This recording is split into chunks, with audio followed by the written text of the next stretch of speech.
Wednesday morning meeting. Please be in order.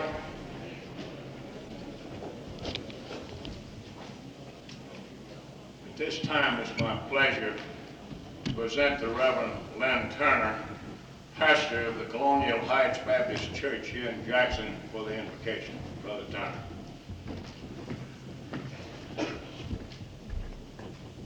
I appreciate the opportunity to be with you today. I'm honored to be asked to come and to have the invocation for your meeting. You know, I get invited quite often to have what I call public professional prayers. I get invited to pray publicly because I'm supposed to be a professional and to do that. I have somewhat of mixed emotions about that. You know, Jesus in the New Testament had quite a bit to say to the Pharisees who seemed to pray publicly for a show. And I would like to think there are people here today who know the Lord and are committed enough to the Lord that you could come up here and lead a prayer without having to have a professional to come and to do it. Now, I don't have a prepared text. I have not written it out. I'm not going to stand here and read a prayer to you today. I'm just going to talk to the Lord. And I'd like for those of you who know how to just simply bow your head with me for you to talk to Him along with me at the same time. I'm not going to try to impress you with an eloquent, flowery prayer, because I don't really have anything to prove today. I just have someone to please. And that's my Lord and Savior, the Lord Jesus Christ. And if you don't know Him today, I pray that you'll have the opportunity to make the wonderful discovery of knowing Him in a personal way, so that you'll be able to communicate with Him in a very personal way on a day-by-day basis. Would you bow with me just now, please? Holy God and Heavenly Father, we thank you and praise you, Lord, for the night's rest. We thank you and we praise you for another day, another opportunity to live this side of eternity. We thank you, Father, for allowing us the privilege of living to see the light of another day. And our Father, we realize today that we live, we move, and we have our being in you. And we realize that the greatest way to begin a day is to begin it with you. Because you've taught us, Father, that we're not really prepared to meet people until we've met you. And so, Father, as we begin this meeting and begin this day, we claim Psalms 118:24, that behold, this is the day the Lord hath made, to rejoice and be glad in it. Thank you for a privilege and opportunity to live today, and we realize that you've allowed us to live for a divine, redemptive, spiritual purpose. And I pray, Father, we'll take advantage of the opportunities that you present to us and the things that will lie before us. Our Father, I thank you for an organization such as the AFL-CIO. And I realize, Father, that in taking the letters of this organization, that's exactly what we're to be as children of God. Because we know you and have a personal relationship with Jesus Christ. We should be active for the Lord. We should be committed and concerned in the organism of Jesus Christ. So I pray today, Father, you'd impress upon each one of us what you've done for us, and that you've done so much for us to ask so very little in return. And may our priorities in life be right. May they be lined up. May we realize that our relationship to you predetermines our relationship with everyone else. And it'll predetermine every area of our life. Bless these people in their meeting and use these few words in this prayer that we're sharing with you and with them today to speak to each of our hearts and to minister to us for your glory and for our good. Because we make this prayer in Jesus Christ's name and for his sake. Amen.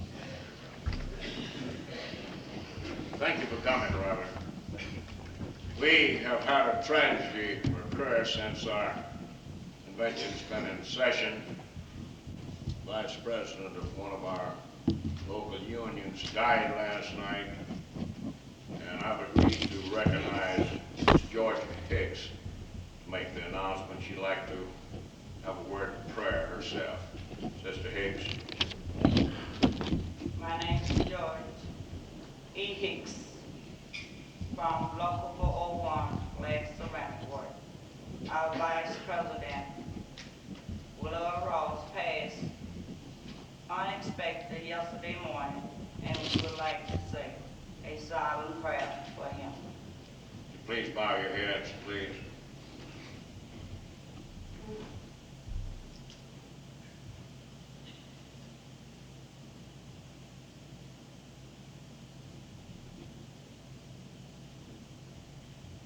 Amen. Before we get the business session underway, we've got a few announcements I'd like to make. And a committee assignment. Mr. Denton is slated to be with us at 11 o'clock. And I'd like to, at this point, name an escort committee for the purpose of escorting Mr. Denton into the hall. The committee will be headed up by Thomas Knight,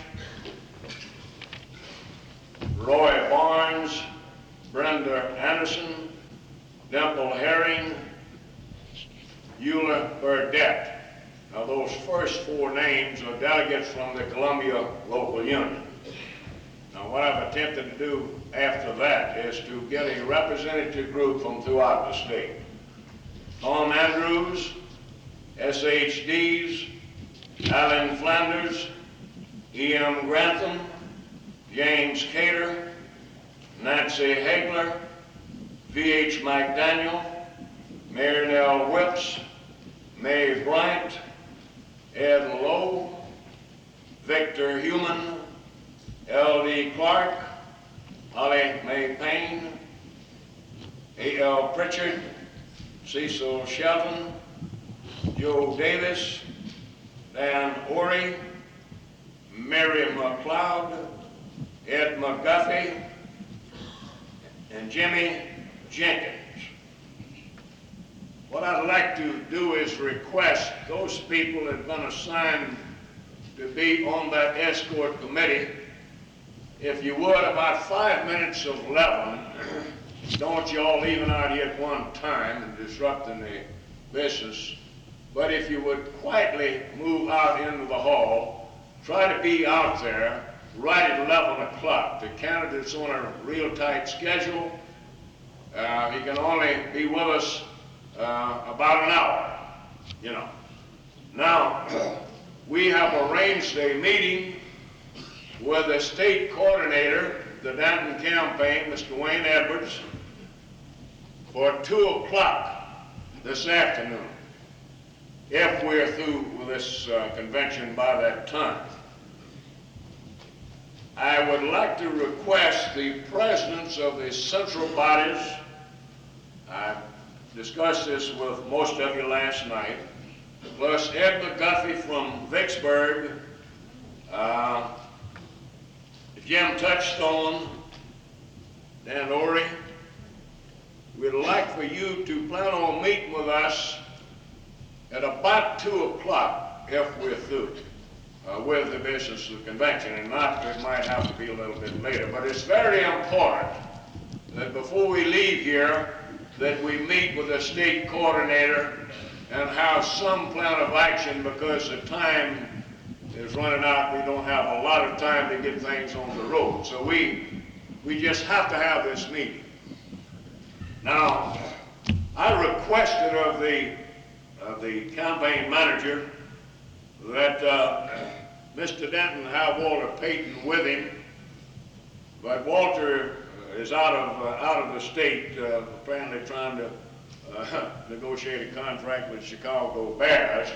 But I've been assured that Walter's mother would be with him. Now, for whatever it might be worth, Walter Payton's mother is a member of our clothing workers union in the little town of Columbia down there. So she's supposed to be with him. Okay, another matter that I want to take care of at this time. I've had several delegates request an opportunity to make a contribution to the Denton campaign. I have talked to the coordinator, Mr. Edwards, about the situation, and of course they'll be happy to receive all the contributions that we can give them, but they're going to have the name of each contributor. Now, I see my wife just walked in. I hope she doesn't veto what I'm about to do, because we have a joint bank account. I hadn't had a chance to consult with her before I made this check out. I'd like the Sergeant at Arms to get a bucket or box or something and start circulating it here in the audience while after we get the business session going. Now, if you don't drop a couple of $2 bills or a couple of $5 bills in there, write your name on a little piece of paper like this, drop it in there, your name and the amount. We got to have a name because of the stringent reporting, the Finance Reporting Act. Now, the best way of doing the whole thing, of course, if you got your checkbook with you, is to write out a check. Now, I am going to start this whole proposition off with a contribution of $50 for me and my wife. That's $25 apiece. I see her smiling back there. She didn't object. Now, if somebody here would come up here and get my check, there it is. Now, in addition to that, see Ralph Miley smiling back there, I have also agreed to make a contribution of $25 to the Chatham campaign and to the Dish Room campaign. I feel like that we have to put our money where our mouth is, and I think the president of this organization himself ought to start the ball rolling. Okay? We'll have those boxes circulating as the time goes on. Remember, you got cash money, take your little sheet off your pad there, write your name on it, fold it up, put your money in there. Okay? Check's better. All right. Where is Brother Wood? Is he, saw him at the door. Is Brother Wood in the house? Brother Wood, are you ready to make a report?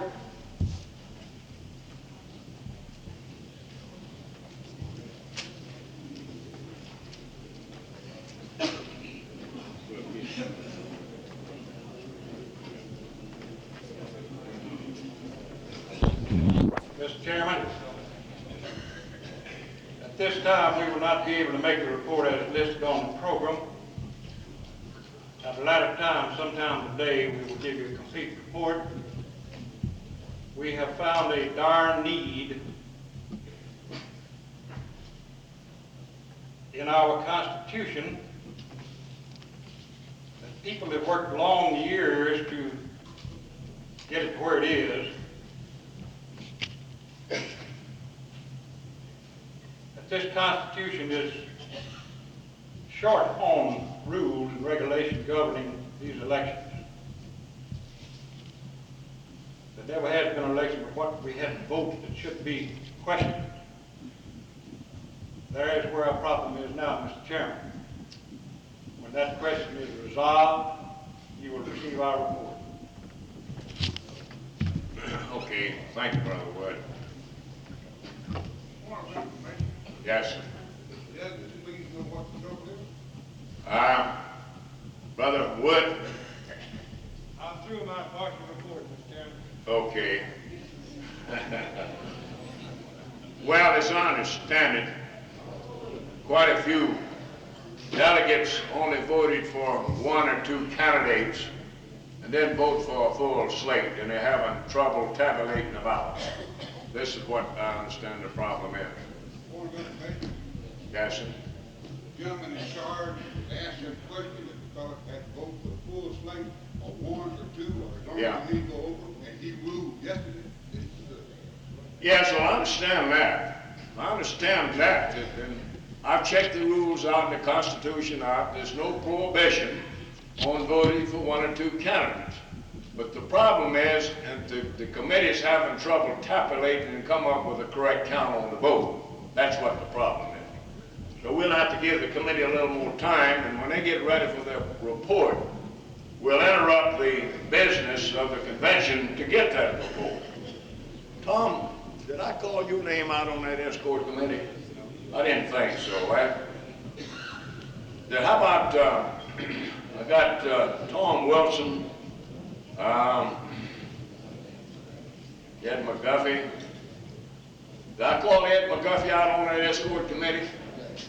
I got you on there. Tom Wilson is the one I missed, right? All right, you were on that too, Tom. What about Jimmy Jenkins? Did I call his name? Okay, we all set then. Okay, I didn't think I called you, Tom. I saw you sitting there. All right. Okay, convention will please be in order now. At this time, I'm going to recognize Brother Stan Williams with the Union Label and Service Department for a few remarks.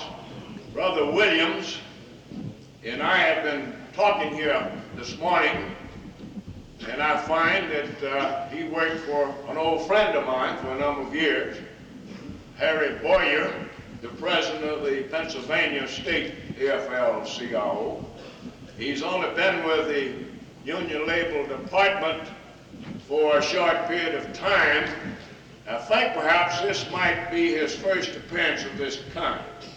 So give Stan Williams a round of applause as a welcome.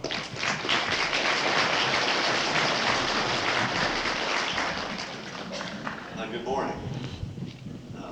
My name is Stan Williams, as your president just told you. And I did work for the State Federation of in Pennsylvania for almost 8 years as their editor. And before that, I worked in a steel mill for about 15. So I'm a little older than I look, or perhaps the other way around, whatever you want to say. And I talk awful fast, and I have a funny accent in my voice, probably because I was born and raised in Pennsylvania. So if you don't understand me, don't get too excited, because I noticed last night in the lounge that some of you talk a little funny too. And by the way, I noticed yesterday when I got in here yesterday afternoon about 1:30, I was sitting way back in the hall there, and God almighty, this water is terrible. Nothing personal. Have you drank any water out of these pitchers here? There's so much chlorine, my system just couldn't take it. But I noticed yesterday afternoon that some of the delegates here had the same overworked look about them that the delegates who attend conventions that Pennsylvania had. And I couldn't figure it out until I got in the bar last night and realized that a lot of people were staying up sort of late here. So it's nice to know that people down here in Mississippi are just like the people in Pennsylvania. I'm happy to be here today, really, and as Claude just told you, this is my first opportunity to address any kind of a group as a representative of the Union Label Service Trades Department. And as a result, I sat down and I agonized over this little thing I have here in my hand as to what I'm going to say today. And it's not easy. I want to tell you that. But I'm pleased to be here, as I said, and I want to bring to you the warm fraternal greetings of our President Joe Keenan and our Secretary of Trade Errol McDavid, who I understand addressed this group a couple years ago here, and our executive board. And I'm happy to have this opportunity to tell you a little bit about our department, what we do. And I'm going to have to read some of this because I'm not a quick study and I can't memorize things, so you sort of have to bear with me. We're a Constitution department of the AFL-CIO, and we're supported through per capita payments by those international unions who choose to join us. Right now we have 89 affiliates that represent about 12 million working men and women across this country. We've been in existence since about 1909, and our function is to really promote union products and services and to boycott those that are unfair. And yesterday you adopted a resolution in support of the Winn-Dixie boycott, and I'm sure the people who are involved there thank you. I know I do. And well, we assist, promote, and communicate, as I said. And we assist our affiliates who receive the sanction of their boycott request by the AFL-CIO Executive Council. You know, one of the things I find, at least I find this to be true in Pennsylvania, I'm sure it's here too, is that probably most working people, union people, our people, is that they assume a lot of times that, you know, it's not important they do this, it's not important they do that. And I have a story I like to tell about assuming things. You know, there's an old saying that you can take the word assume and split it, and what you do in part of my Pennsylvania Dutch, but you make an ass out of you and me. But this little story tells you about the problem when you assume things. This gunfighter rode into town, and he's all dressed in black, and he had 2 guns. Rode up to the hitch rail and tied his horse up and went inside the saloon and walked up to the bar. And when he walked in, this place was pretty crowded, like something like the lounge here last night. And everybody got a little quiet because they recognized him to be a gunfighter. So he got to the bar and he told the bartender, how about give me a big beer? So the bartender poured him one. And he picked the beer up, he turned around, took a gun out of the holster, and he shot one shot off, and he got real quiet in the bar. He said, folks, when I drink, I want a little peace and quiet. And he put the gun back in his holster and turned back around to the bar. And when he did, about 95% of the people got up and left. So he picked his beer up to take a drink, and when he did, some dude up on the stage started playing the piano. Some little lady sitting at a table started eating a cake with a piece of cake with a fork.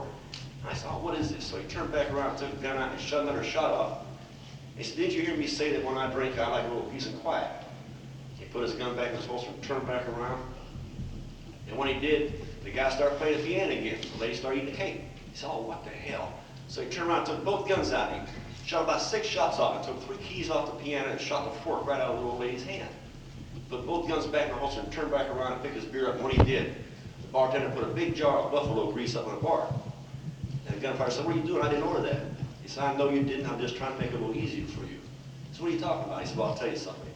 As soon as Wyatt Earp was done playing Happy Birthday to his mother, he's going to shove both those guns up your ass. Should never assume anything. I guess there's some CB people out here. It's be breaker 19, it's be 122. Anybody there got a copy on me, come in. And that's one of the things the Union Label Department does. We communicate, like I am here today. Now let me get back to my speech here, because all that time I spent on this and agonized over, I got to do it. I hope you like it. I'm going to pick up here someplace where I left off. Now, we promote the label concept of goods and services produced and used here in our country. And as a matter of fact, when I leave here this morning, I'm going out to Los Angeles where the Union Industry Show opens on Friday. And this is one of those places where we try to highlight the skills of our people, our union people, and the products and services they produce and provide.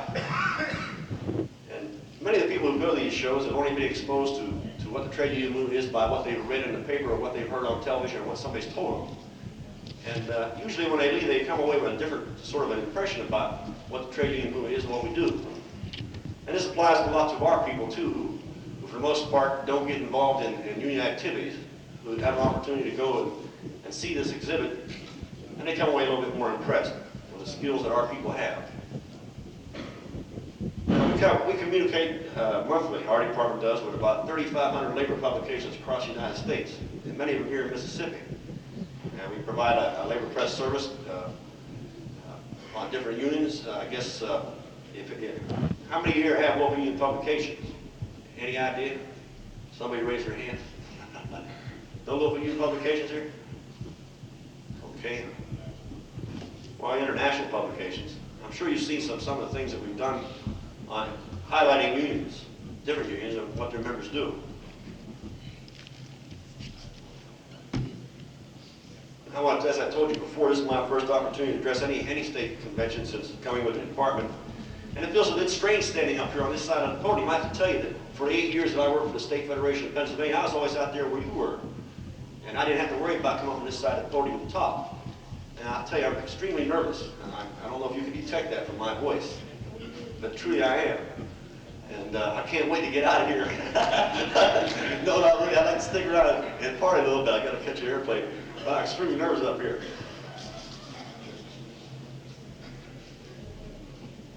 Well, I'll tell you one thing I have noticed, and I was kidding you earlier about having an overworked look about you. But talking to delegates here yesterday and last night in the Norseman Lounge, and there were quite a few in there. I saw a lot of you in there last night boogieing, and I see you here this morning with dark glasses, and I know how you feel, because I feel the same way. I stayed up too late, and I drank too much water, is what it was. Chlorine's got a hold of me. That's true.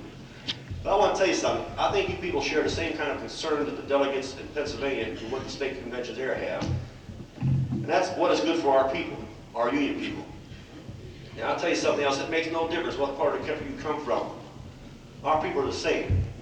Families to raise, trying to get by on what they got and what money they make. You know, the tough part is our people are getting it from all sides. High interest rates, inflation, short work weeks, layoffs, high cost of everything. And I'll tell you something else. Because of this and other things, it has turned many of us, and me included, because I'm guilty too, into bargain hunters. And first it was shoes, clothes, television, tools. And after a while, I got to the point where, you know, cheap came first. And I turned into, I guess, what you call a cheapskate. And I played right into the hands of those people whose only concern and aim is to make as much money as they can and to hell with our people in our country. Because I wanted more, because I wanted to stretch my union wage, which I was making a decent wage, I contribute to a lot of our people losing their jobs. And that's what we're talking about here, the Union Label Service Trades Department, as we promote the skills and services of our people. And I remember one time when I was a kid, this goes back many years, my dad was an iron worker, and we were out on Saturday shopping. and we went to get him some work clothes. I went into this store where he had bought clothes before and I was with him. And he wore big overalls. I don't know how many of you all do on the job, but he did. So did I later on.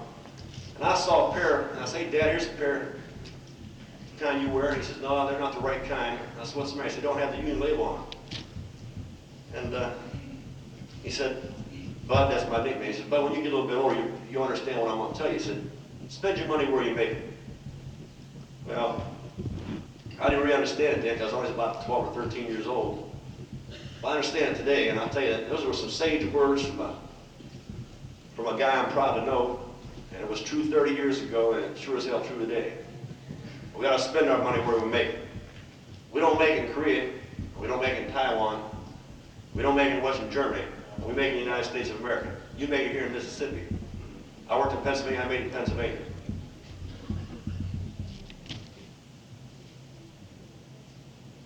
And it may be a little too late, I guess, for those people who have lost their jobs. I guess I don't really have a handle on how many, but there's been like a million people who have lost their jobs over the last 10 years in this country because of the imports, because of export technology. And it's too late for them, I suppose. Yeah. But it's not too late for all the other people who work in this country. And I think what's important here is that all of us make a commitment to ourselves and to the people we represent. And that, you know, if all of us in the AFL-CIO, there's about 14 million of us. When you think about it, that's a staggering amount of people. There's 260 some people in this hall, and it's filled up. You start trying to visualize 14 million men and women, it's just astounding to me. But if all of us were to take the money that we make and buy the products and services and goods that our people produce, we could create such a demand that we could stop that notice from going up on a workplace. You know, your skills no longer needed here. And that's what this thing's about. And that's what the Union Labor Service Trades Department is about. Trying to turn it around, trying to convince our people to spend their money in this country. Buy union, buy America. And I'll tell you something else. Each time that you ask, where's the label, where's the button, where's the service card, you'd be surprised it gets a little easier and easier each time you do it. And I know I've changed my ways. First thing I look for is a label. If it's not there, is it made in America? And I got my family doing the same thing, and I got my relatives doing the same thing. You know, it started just by my saying to somebody one time on Corvettes, I don't know if you have Corvettes down here in Mississippi, but you have up in Pennsylvania. It's in here around Christmas time about 4 or 5 years ago. And, you know, when you go look for a radio or a television, you can't find anything that's made in the United States. But the price is the same on their item as if it was made in the United States, $45 or $48. And I was just looking around, and some guy was looking at this little transistor radio. He said, "My God," he said, $47 for this. I said, "Ain't that amazing?" I said, "It's made in Taiwan, too, only cost them $16.50. I said, "Who do you think's getting all the money?" I said, "Ain't no American workers getting that money." He said, "You know, you're right, I don't think I'll buy it." From that time on, I've been doing this. Every time I go somewhere to shop and I get the opportunity to point out something to somebody, I do it. And I would hope that perhaps when you leave here and you go back home and you're out shopping or talk to your family or friends or relatives, and you think about this. We all have a responsibility, I think. And you're like family. As I said earlier, it don't make no difference what part of the country you come from. Working people are the same. Our people are the same. They got problems, got aspirations, got hopes, goals, and sadness, and happiness. Families are raised, try to get by on what they got. And the idea is let's keep ourselves working. Once we get that going, maybe we can convince the rest of the general public in this country it's good for America, it's good for all of us to buy this country. Thanks for having me here this morning. I hope my presentation hasn't upset you, and I hope you can understand because I talk awful fast. And I've enjoyed your hospitality, truly. Particularly last night in the lounge. I'm looking around here for a couple of ladies that I boogie with, and I can't find them. They probably hide way in the back here, but I enjoyed it. And before I leave, I just want to wish you and yours good health, food on the table, enough money to pay the bills, and God love you. Thank you.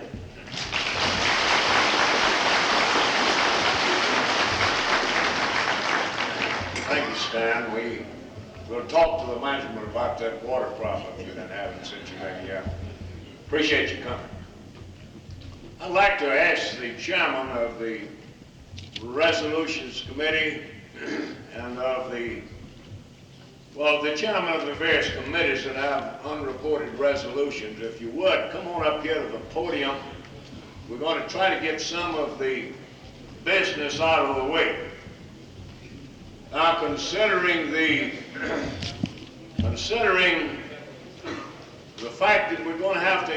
the convention at 11, we're going to cancel out the Hubert Humphrey film for this convention and show it at the state Coke convention that we'll be calling in September. We want very much for you to see that film. Some of you have seen it perhaps. It's relatively new. But it's a very touching film, and we would hope, therefore, watching it, perhaps you might rededicate yourself to this trade union movement about it. It's Humphrey's last speech before the Minnesota State BFFL-CIO. But because of the time situation we're running into, we're not going to put it on for you here today.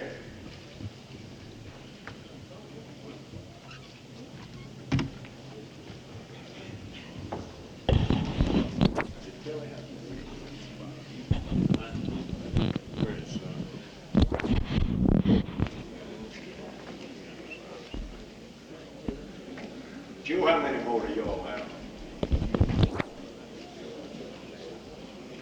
Chair's now going to recognize Brother Curtis Orman, Chairman of the Education Coke Legislative Committee. Brother Orman. Thank you, President Ramsey. Our committee met, and we were a little short on some of them, but we went over the resolutions, and I learned something from Russell Kelly. I learned to put the committee to work instead of myself, so I will at this time turn over to the convention Mary Ann Granzik. I knew I was going to mess it up. Grazik.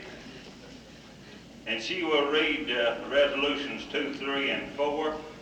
And then we'll have Nancy Hagel to read 5, 9, and 11. These are the 6 resolutions that were before this committee.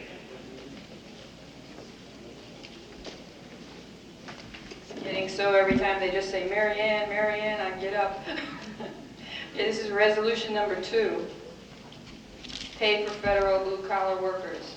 Whereas there are over 600,000 federal workers under the wage grade or blue-collar pay system of the federal government, and whereas nearly 5,000 of these employees work and live in the state of Mississippi, and whereas today in the Congress there is a proposal which is supported by the Carter administration and many members of Congress which would severely cut the pay and real income of all blue-collar workers, that proposal would, first, end the 5-step system which now recognizes and rewards workers on the basis of seniority. Second, end the uniform night shift differential, which now requires that employees be paid either 7.5% or 10% above base pay, depending on the night shift they work.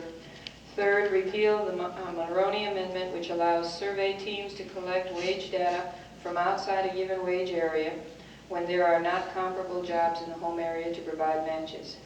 And whereas these and other proposed changes would cost federal blue-collar workers as much as 20% of the potential earnings if enacted by Congress, now therefore be it resolved that the Mississippi AFL-CIO hereby declares total opposition to this legislative proposal and joins with other elements of the labor movement to block passage of such proposals by the Congress. Respectfully submitted, East Central Mississippi Labor Council, endorsed by Mississippi Association of Central Labor Unions. Mr. Chairman, I move that this resolution be accepted. You've heard the committee's report and recommendation. Motion to adopt resolution number 2. Do we have any discussion? Chairman, I'm not discussing that, I just question something. Is that 7.5 or 10? Get to the... Is that 7.5 or 10%?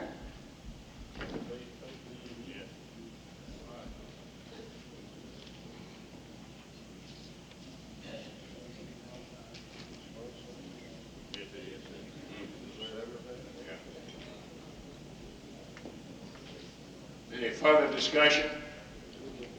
This resolution was submitted by, I think, one of the AFGE locals over in Meridian, I believe, was the author of this, submitted to the East Central Mississippi Labor Council. I don't see the author here. Is there any other discussion? Marsh, did you want to say a word? Morris Adams.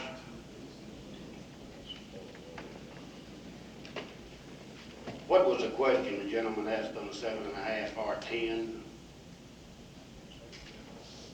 Was that? State your question again there, Pritchard. I was really thinking that a 7.5 or 10% was a pretty good bonus for a night shift. Huh? Let's see. I'd like to clear something up. In some locals, this would be a real good bonus, but we have some higher than that. I've negotiated bonuses on second shift for 7.5% and 15% on third shift. I've got them under contract, so this is not excessively high, and it is 7.5% and 10% for the shift differential. The 7.5 and the 10%, the way it reads 7.5 or 10%, that means that one of the shifts, the first shift during the night is a 7.5, the midnight would be the 10, and like the gentleman pointed out, this is based on what the private sector is getting. It's not based on anything that we've negotiated. These wages of our people are supposedly based on what the private sector is getting. However, as pointed out in this resolution, the president has come up with a decision to do away with this, which, you know, in some kind of ways may not hurt us all that much anyhow, because for the last 7 years, the president has held federal employees to 5.5%, while the private sector was getting from 9 to 15%, and the cost of living per year has been raising about that. So all this talk about the gravy that federal employees has, if you'll take a look at it, you'll find that we are 6 months to 1 year behind what the private sector is. We're always working with a catch-up situation. Thank you.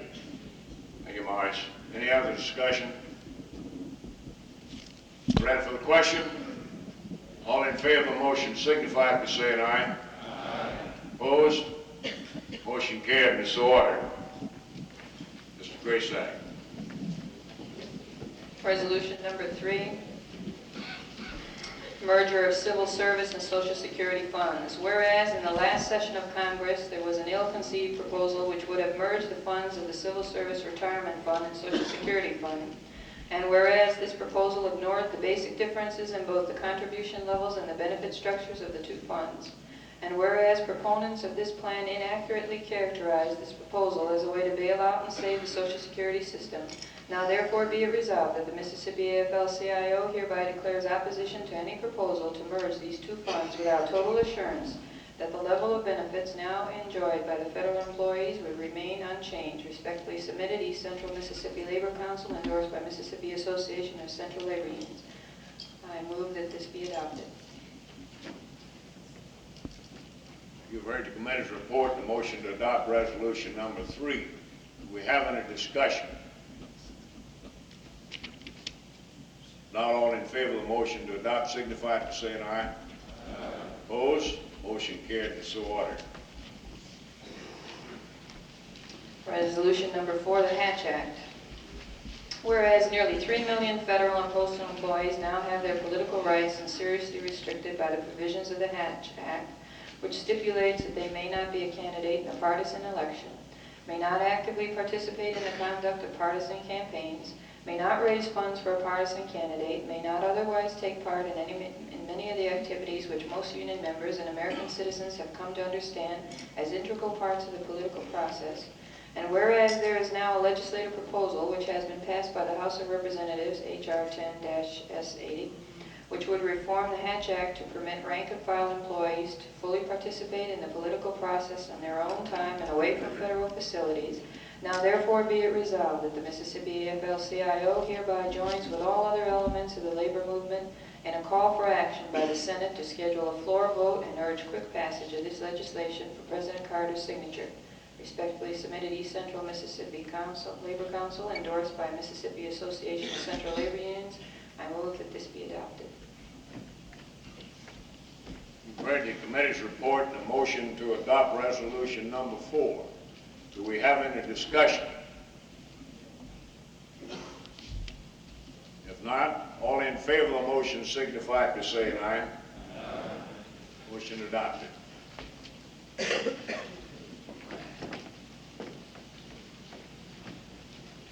Resolution number 5,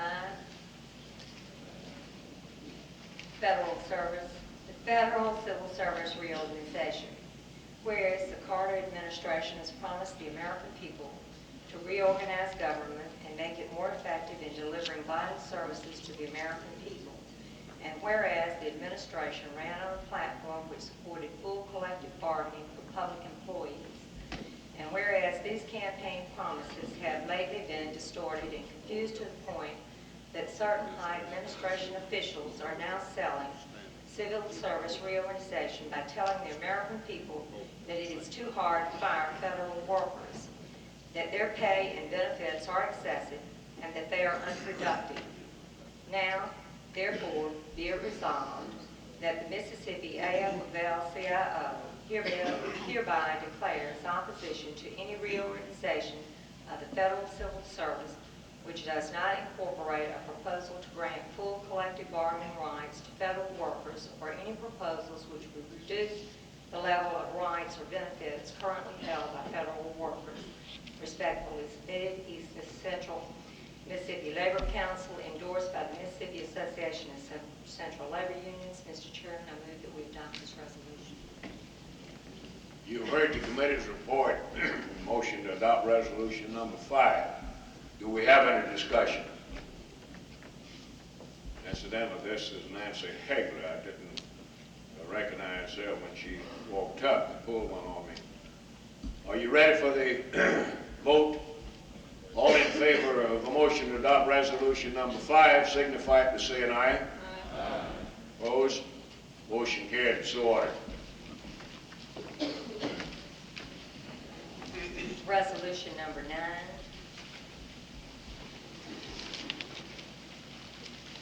Agency shop. Whereas the Labor Management Relations Act of 1947 as amended, Taft-Hartley Act, requires a certified union to represent all employees in the bargaining unit equally, whether they are union members or not. And whereas Section 14B of the same federal law allows any state in this nation to pass restrictive union security legislation, such as the so-called right-to-work laws, which establish harsher prohibitions against union security contracts than are provided for in the Taft-Hartley law. And whereas today there are 19 states which still have right-to-work laws on the books, and the average annual manufacturing wage is 1,000 below the average in the 31 other states. And whereas other federal laws make our locals, districts, and internationals liable for damages as well as attorney fees should we fail to represent a non-member equally with the same representation received by our members. And whereas this rare requirement imposes upon union members the duty of paying the bill and making sacrifices for higher wages, working conditions, and fringe benefits which are enjoyed equally by the non-member free riders and freeloaders, but the non-member and so-called right-to-work states are not required to pay a service fee or dues equivalent fee.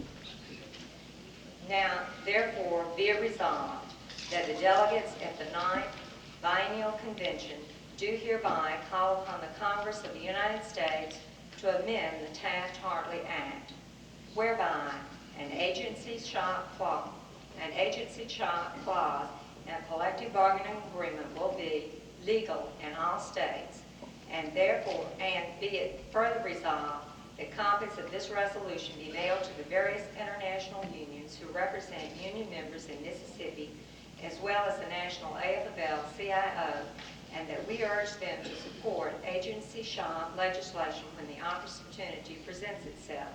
Respectfully submitted to Mississippi AFL-CIO Executive Board. Mr. Chairman, I move that we adopt this resolution. You've heard the committee's report and the motion to adopt resolution number 9. Do we have any discussion?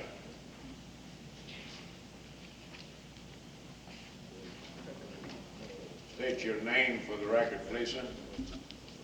Ray Magalanis with the Mississippi American Federation of Teachers. And I'm very aware, that just recently a couple of Supreme Court decisions have been made in regard to the fact that anyone who does not belong to your union local, if he is represented by your union local in a grievance procedure, that you as a union local are entitled to charge him an agency fee for that service. Now, if this is asking for legislation to impose that, then it's 100% for it. There's no doubt about that. No one can disagree with that proposal. However, if it's not asking for legislation to do that, right, then the courts have already decided that you can do that. And if I'm not the authority on labor law here, and I'm sure someone else in this audience, and I've run into some real sharp specialists since I've been here, that probably can answer that a little better than I can. But I want to throw that into you, at least for information, so you know that Supreme Court decisions are working in this area, and the decisions have been made. Thank you. I'd like to make an inquiry of you, Mr. Magalanis, before you go back there and sit back. I haven't seen this court decision. Would you mind providing me with that information? I'll be happy, very happy to, sir. I think it was a school district in Wisconsin that did it. Okay, well, I'd like very much to have that. Harry, I'm sorry. Morris, did you want the floor? Yes, I'd like to speak in favor of this motion. And I would like to add that I'm pleased to see that it goes into having this resolution sent out to the various bodies.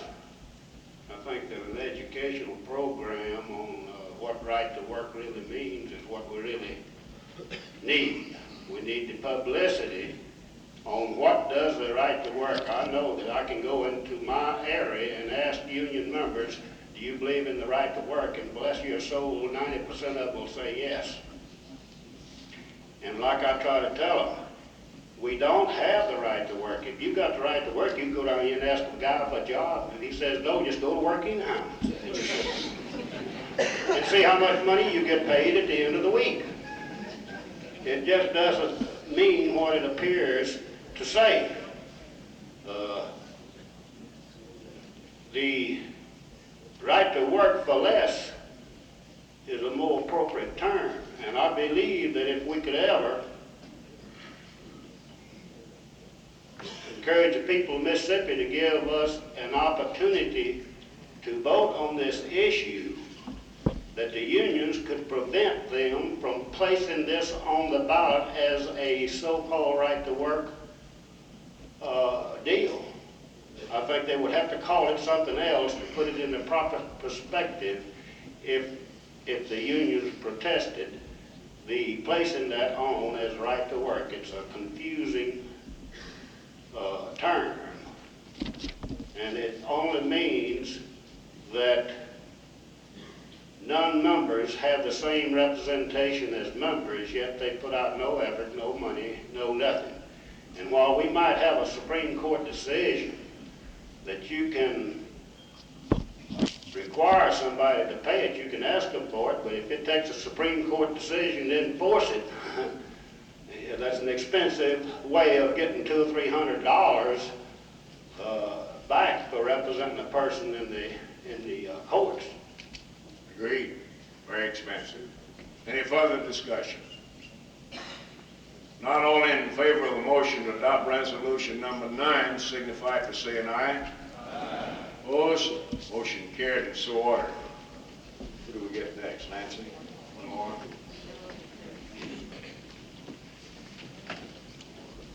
Resolution number 11.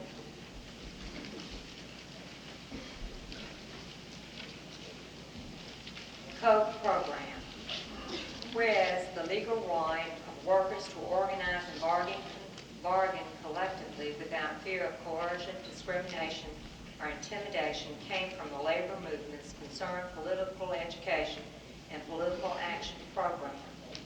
And whereas in recent years the labor movement has continued to experience considerable success in the political arena. Labor's political success, consequently, has infuriated big business, and recently several new sophisticated, well-organized, well-financed, anti-union organizations have appeared on the scene. Among them are the Committee for a Union-Free Environment, Committee for the Survival of a Free Congress, in addition to the more commonly known NAM and the National Right to Work Committee. And whereas these ultra-wing groups now have several members of the Congress doing their dirty work, these groups have also initiated for all supervisory personnel payroll deduction of regular contributions to their lavish political fund. And whereas, in the face of this serious threat to the survival of trade union movement from the extreme right, the AFL-CIO has installed the latest and most modern data processing equipment and embarked on a comprehensive code program designed to reach the rank and file membership. Nearly all international unions and state bodies, including the Mississippi AFL-CIO, are now participating. Now, therefore, be it resolved that the 9th Biennial Convention of the Mississippi AFL-CIO, assembled in Jackson, Mississippi, May the 8th through the 10th, 1978, go on record in support of this resolution in order to ensure the effective implementation of Labor's new streamlined code program, which is designed to do the following. Number 1, urge local union to establish a COPE committee to collect $2 from each member for COPE and conduct registration campaigns to register all unregistered members. 2, have delegates attend central body meetings on a regular basis to participate in central body COPE programs. 3, urge all locals and or their internationals to regularly update membership mailing list. Number 4, provide members with the views and records of candidates on issues affecting their lives and standard of living. 5, employ every legal known technique to ensure a maximum voter turnout on election day. Be it further resolved that all local unions consult with their respective international union regarding payroll checkoff membership contributions designated for use by Labor's COPE program. And be it finally resolved that copies of this resolution be sent to all affiliates, national COPE, and all international unions. Respectfully submitted, Mississippi AFL-CIO Executive Board. Mr. Chairman, I move that we adopt this. You've heard the committee's report, the motion to adopt resolution number 11. Do we have any discussion? Not all in favor of the motion to adopt resolution number 7 signify by saying aye. All opposed? Motion carried and so ordered. Mr. Lawman? Mr. Chairman, this concludes the resolutions that we had before our committee, and I now ask that we be excused with the thanks of the committee. Thank you, Brother Foreman. The chairman of the committee moves that his committee be discharged with the thanks of the convention. Do we have any discussion on that motion? All in favor signify by saying aye. Aye. Opposed? Motion carried and so ordered. Thank you very much, Brother Foreman and his committee. Now, who do we want to get now? Chair recognizes Brother Joe Davis with the Resolutions Committee, right? Right. Resolutions Committee. Brother Chairman, to expedite time, if the delegates will go along with it, I'll move that we bypass the whereases and go to the resolve. Because I know all the delegates has been studying since they've been here, and they've had their resolution since Sunday, and I think we can expedite the thing a little bit. Which one you going to start? We got number 7, 10, 13, 14, 18. Now 14 and 18 might won't be read before the memorial.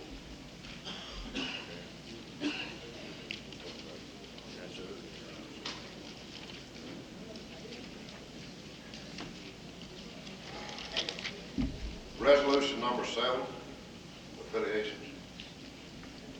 And by the way, we in IBEW believe in the equal rights, so I'm going to read the thing instead of making all the pretty lady to it.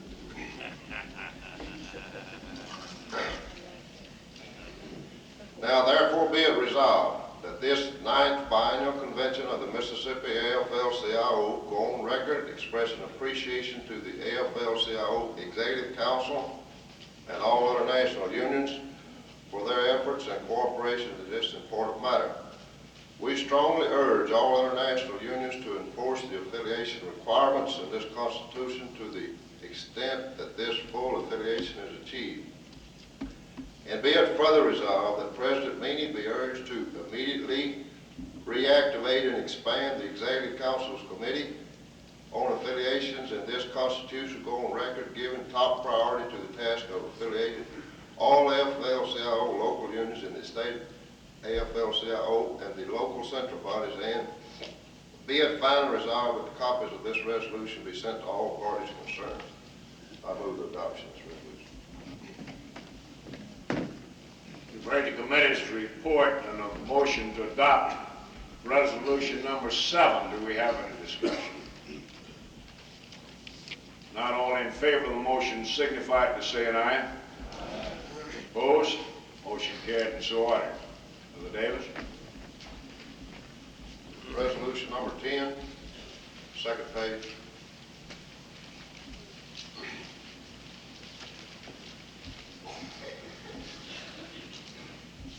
Now therefore be it resolved that delegates in attendance in this 9th biennial convention of the Mississippi AFL-CIO go on record in support of a continuation of the Special Legislative and Educational Fund, and that they recognize the need to increase contributions to it. And be it further resolved that every local union in Mississippi be requested to contribute at least $1 per member to this fund, and that these contributions be earmarked for the expenditure during the 1979 elections. Mr. Chairman, I move adoption. You've heard the committee's report, the motion to adopt resolution 10. We have any discussion? I would hope that you would read that resolution in its entirety if you haven't done so already. Some language in some of the whereases I think very important. Are you ready for the motion to adopt? All in favor of the motion signify by saying aye. Aye. Opposed? Motion carried and so ordered. Resolution number 13.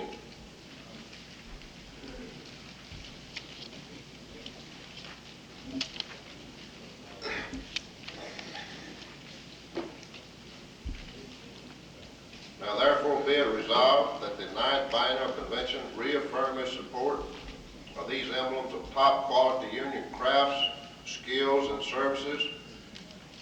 And be it further resolved that we call upon all affiliates and American workers everywhere to increase their efforts to look for the union label where they buy and demand the shop card, store card, and service button when they spend. And be it finally resolved that the 9th Biennial Convention of the Mississippi AFL-CIO call upon the Congress of the United States to enact legislation that would require retailers selling imported goods to state in their ads in what country a product was made, whereby the general public may know where a product was made before making the trip to purchase the product. Mr. Chairman, I move adoption. You've heard the committee's report and motion to adopt resolution number 13. Do we have any discussion? Not all in favor of the motion signify by saying aye. All opposed? Motion carried and so ordered. Brother Davis. Brother Chairman, I'm going to ask my good friend and a strong union member to read the next two resolutions, 14 and 18. Brother Marvin Taylor, and I'm going to ask that we read the whereas in each one of these. Brother Taylor.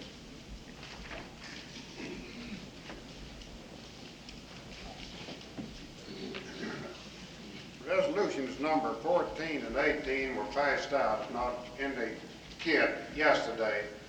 we will take up resolution number 18 first. These are memorial resolutions, and they can be handled one right after the other because the implementation thereof will be the same. Number 18, in memorial of W.G. Sims. Whereas the Lord has seen fit to call our good friend, Brother W.G. Sims, to his eternal reward on April 4, 1978, and whereas Brother Sims lived a long and useful life, making substantial contributions in all areas of his many and varied activities, such as serving the United Methodist Church of Columbus as treasurer and a member of the official board and official leader, business representative of the Brotherhood of Railway Clerks, secretary of the Columbus Central Labor Union, sustaining member of the National Democratic Party, delegate to the National Democratic Convention, and activist in civil rights movements, so forth. And whereas the advice and counsel of Brother Sims will be sorely missed by members of the family in all the areas as above mentioned, now therefore be it resolved, first, that our deepest sympathy be extended to all the members of the Sims family in the passing of their husband and father. Two, that the delegates to the 9th Biennial AFL-CIO Convention assembled go on record as recognizing and publicly expressing appreciation of Brother Sims for all the fine things he stood for. Finally, that we stand for a moment of silence in memory of and in honor to our devoted friend and brother, Brother W.G. Sims, respectfully submitted by the Resolutions Committee. Number 14, a memorial of W.O. Stanley. Whereas several of our brother and sister union members have died since adjournment of the 1976 convention of the Mississippi AFL-CIO, W.O. Stanley, State Director of the Communication Workers of America, was among that group. And whereas Brother Stanley was a dedicated trade unionist and he worked untiringly for the cause of the labor movement, he was active in community affairs and was active in the affairs of the Democratic Party. And whereas W.O. Stanley worked very closely with the officers and members of the executive board of Mississippi AFL-CIO, he was an active participant in this organization and had attended each convention since 1959 when he was first appointed CWA State Director. He was present at the 1976 convention, and one of his last acts was the placing of Claude Ramsey's name in nomination for president. And whereas each and every member of the executive board is sorely grieved at the passing of such a dedicated trade unionist, as well as a very good friend, his counsel and advice will be missed by all of us. And whereas Brother Stanley is survived by a wife, a daughter, and a son, all three have attended our conventions and have participated in our deliberations. Now therefore be it resolved that we stand in a moment of silent prayer for this departed brother, as well as all others who have been called by our Master since we adjourned the 1976 convention, and be it further resolved that a copy of this resolution be mailed to the family of W.O. Stanley as an expression of our grief to them. Respectfully submitted, Mississippi AFL-CIO. The committee concurs in both of these resolutions, and I move that they be adopted. Resolutions 14 and 18. You've heard the committee's report, the motion to adopt resolutions 14 and 18. Do we have any discussion? Most of the resolution called for a silent prayer, I believe. Moment of silent prayer, so I'd like to put the motion in, I ask you to stand for that silent word of prayer. All in favor of the motion to adopt resolution 14 and 18, signify by saying aye. Aye. All opposed? Now I'll ask you to stand for that silent moment of prayer.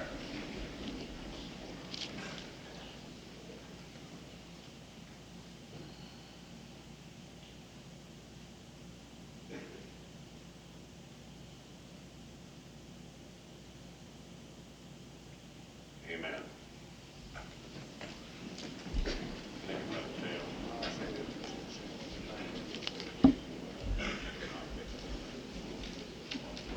Brother Chairman, this concludes the resolution committee's reports, and I request that we be dismissed. Brother Davis says that completes the business of this committee, and he moves that this committee be discharged with the thanks of the convention. Any discussion on that motion? Not all in favor signify by saying aye. Aye. All opposed? Motion carried and so ordered. Thanks very much, Brother Davis and your committee, for such an excellent job.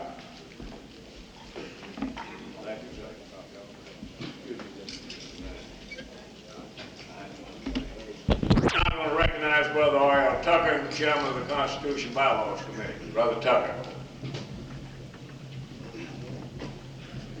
Thank you, President Ramsey. We handled resolution number 1, which was assigned to this committee. And this committee also had another resolution. Would you please pull resolution number 17, which was originated in committee? I think it was passed out to the delegates yesterday. Number 17, resolution 17. And I would like to ask the members of this committee, if it becomes necessary, that they be available to make some remarks about this resolution. We would like to say that we are fully aware of Article 12, Section 2 of the Constitution. We're also aware of Article 4, Section 6 of the Constitution. I'm going to ask the Secretary of the committee to come up and read this resolution, and we'll take it from there. Jerry Gaines. Constitutional amendment. Whereas the Constitution and Bylaws Committee feels that Section 11 of Article 10 is outdated and inadequate to meet the needs of the present cost of living. And whereas committee feels that expenses of executive committee members, executive board members, and employees should be increased to meet present costs.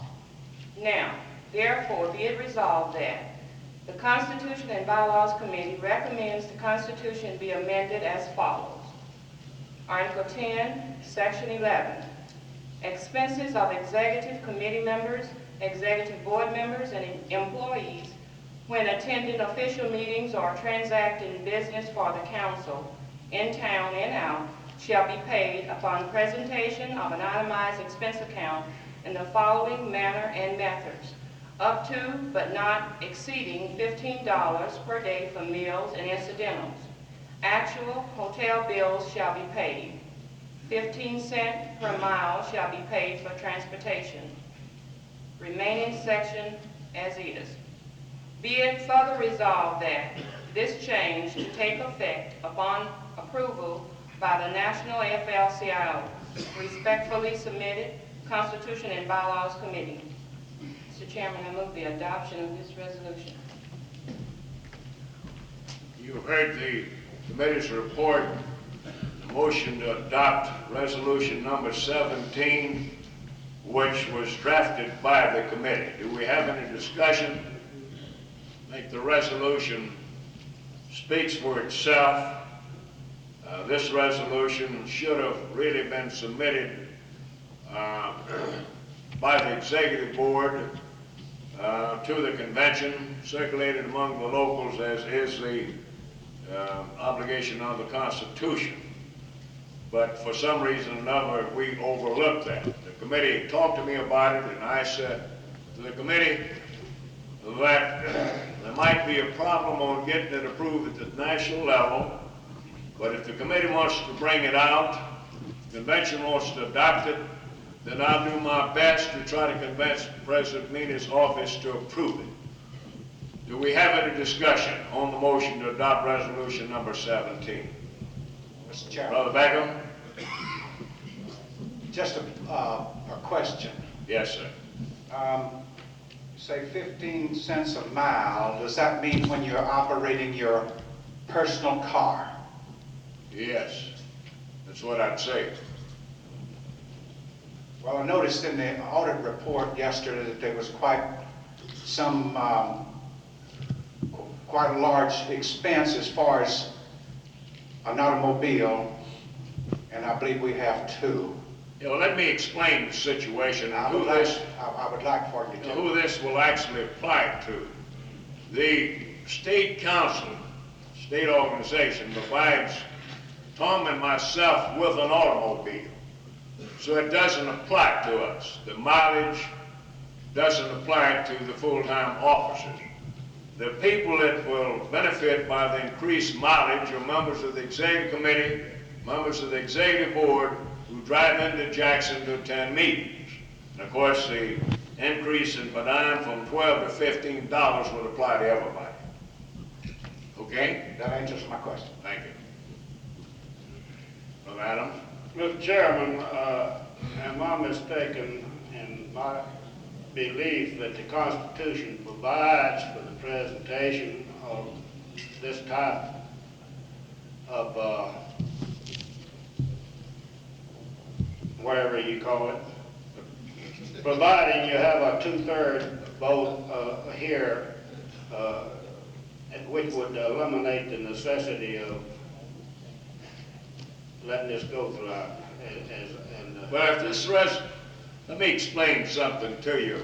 I pull the Constitution, I could cite you the section, but you have it there. Article 4, Section 6.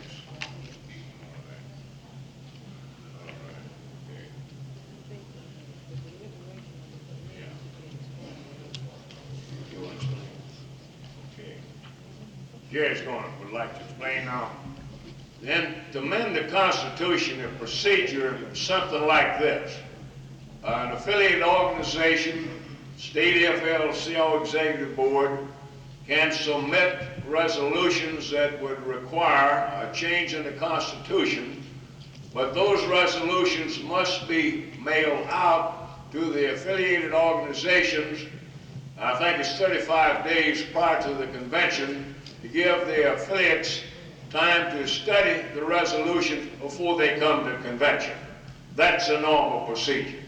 Now, as I view it again, if the committee brings out a resolution of this kind, and if it's passed by a 2/3 vote or by unanimous vote, that should go a long way to selling it to the national office.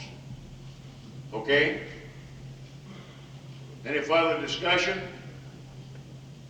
If not, all in favor of the motion to adopt resolution number 17, signify by saying aye.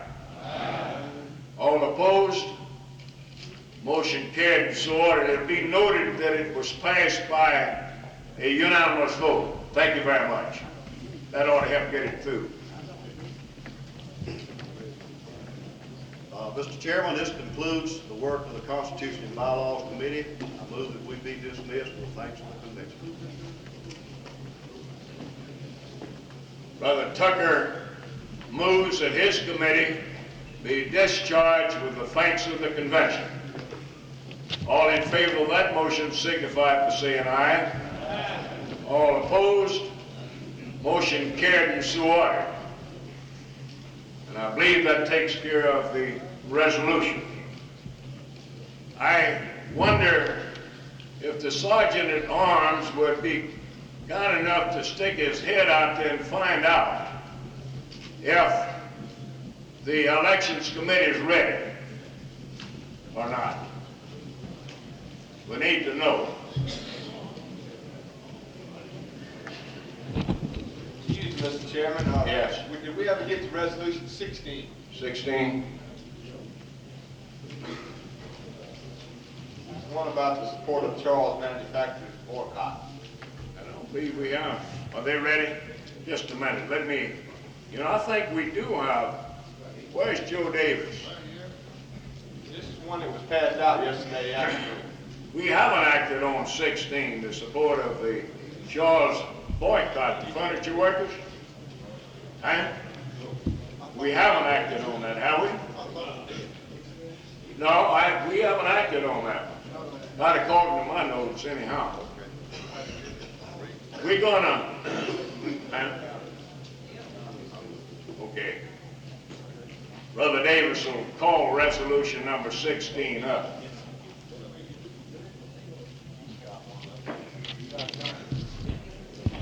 It's a resolution that came in on on Friday, as a matter of fact. And our secretaries didn't have time enough to do it up like we ordinarily do. And that's the reason that it's not in the same shape as the rest of them, but we at least got it run off and got it over in time for those of you to get it. Now, Brother Davis is going to be recognized for the purpose of reporting on resolution number 16. Brother Davis.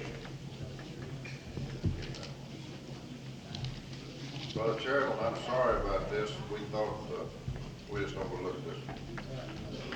If you would permit, then I'll read the whereases in this one. Resolution number 16, support of Charles manufacturing boycott, submitted by the United Furniture Workers of America, AFL-CIO, local unions number 379, 382, and 383. Whereas, only by organizing the unorganized can the trade union movement protect and expand the gains made in collective bargaining agreements, as well as building a strong base for vital political action. And whereas the great majority of unorganized workers are in the southern right-to-work states, and very little progress has been made in those areas. And whereas the United Furniture Workers of America has succeeded in winning a labor board election at Charles Manufacturing in Dothan, Alabama, an area where with many unorganized plants where employees and police work hand in hand to prevent organizations. And whereas the company has refused to bargain in good faith and has demanded the right to use of lie detectors and so forth, showing that furniture manufacturers are no different from textile manufacturers in the South, and forcing the workers to strike for their first contract on July the 11th of 1978, and the strike continues. And whereas the struggle of the Charles manufacturing workers have been supported with official boycott of the AFL-CIO, and whereas such a boycott led by the Union Labor and Service Trades Department tipped the scales in the battle for their first contract at the South Carolina plant of Lazy Boy, as well as other southern plants. Therefore be it resolved that the delegates of this convention, number one, go on record strongly support the Charles boycott furniture marketed under the name of Fox Manufacturing Company. Number two, pledge to inform their members of their own stakes in the struggle of the Charles workers. Number three, recognize the Charles strike as a fight for the entire labor movement, which will help tear down the anti-union walls in the right-to-work states. And number four, spread our slogan, don't buy Charles tables with Fox labels. Brother Chairman, I move the adoption of this resolution. You've heard the committee's report and the motion to adopt resolution number 16. Do we have any discussion? Is this a misprint on, is this a misprint on July 11th, 1978? I'm sure it is. Where'd you find that? Fourth whereas? It's got to be, would have to be. One of the furniture workers delegates might want to explain that date. We got several of them here, I believe. That date, I'm sure, should have been July 77. I'd ask you to go ahead and change that date to July 7th. July 11th, 77, not 78. It's a typographical error, that's what it is. Make that correction. All right, any further discussion? All in favor of the motion to adopt resolution number 16, signify by saying aye. Opposed? Motion carried and so ordered. Brother Davis, you've already been discharged. We can't do it the second time. We do appreciate it. Now, let's make sure we've got them all while I recognize the chairman of the Elections Committee. Have we missed any? I think that takes care of the resolutions. Well, we got through that a lot sooner than I thought we would. The chairman of the Election Committee has arrived. I assume that this committee is ready to give you its report, so I'm now going to recognize Brother W.H. Wood. Mr. Chairman, I'd like to recognize a very, very worthwhile, hard-working committee. Chairman Ramsey used his knowledge of good people when he appointed this group.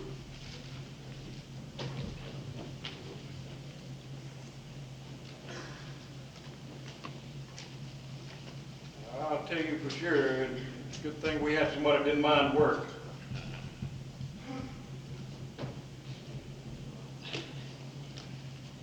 We have Ms. Jordan,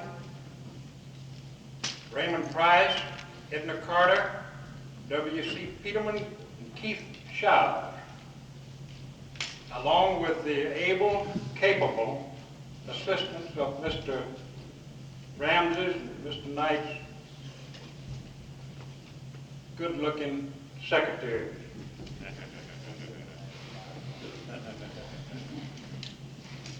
The following is the report we hope found under the circumstances. We hope no other committee has to work under the conditions or under the rules that we are now existing under. I will read the votes received by each candidate. For Vice President, Russell Kelly, 22,452. Now I'm going to back up, get you confused. We had possible votes of 27,118.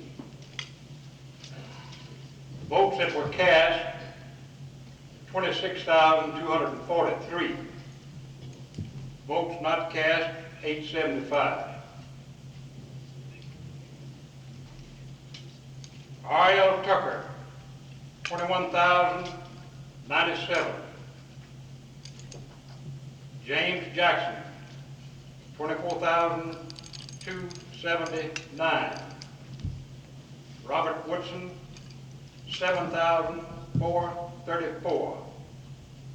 Curtis Orman, 22,689. Cecil Shelton, 22,441. Harry Adams, 6,072. Harry Adams and Robert Woodson were eliminated. Executive Board. Richard Grady, 20,853. Mary Brown, 24,146. Joseph Davis, 21,740. Louis Turner, 22,894. Mary Nell Whips, 18,979. Herbert Williams, 4,153. William R. Bell, 23,834.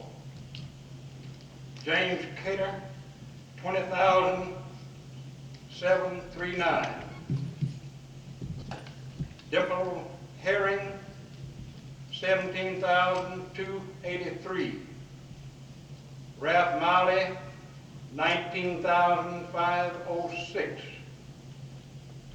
E.M. Grantham, $21,373. Thomas Andrews, $5,083. Mary Tucker, $14,266. Eliminated were Herbert Williams,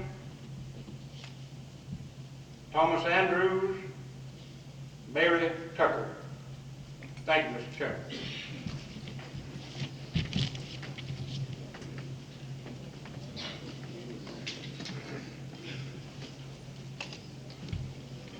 Have you made up a list of the ones that were actually elected? Yes. Got it.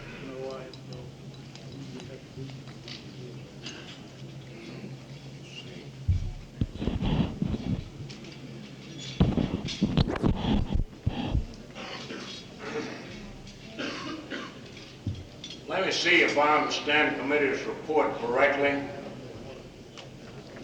Russell Kelly,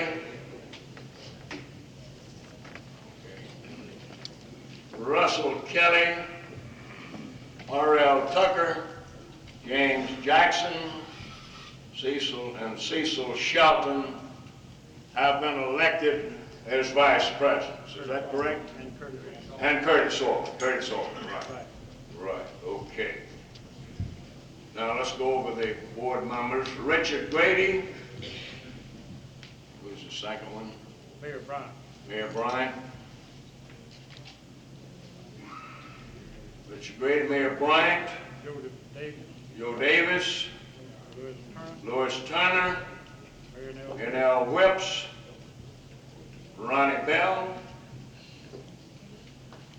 And James Cater. Dimple Herring. Ralph Motley. And E.M. Grantham have been elected as board members. Is that correct? Right. Has everybody got that? Now, we've got a few minutes here. You can see what's happening here. The television people obviously are getting ready for something around here. A little event we're getting ready to have, I guess. But I think we can probably,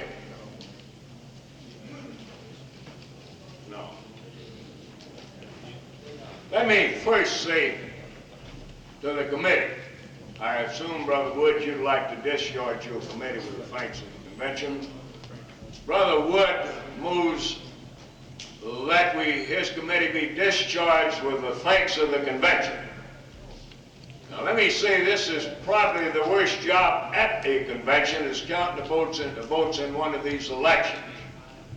And he does have a very good committee, no question about that. And I personally appreciate the hard work that this committee has performed. We having a discussion on his motion to discharge his committee with the thanks and appreciation of the convention. All in favor of that motion signify by saying aye. Aye. All opposed? Motion carried and so ordered. Let me personally thank you. Thanks very much. Good job well done.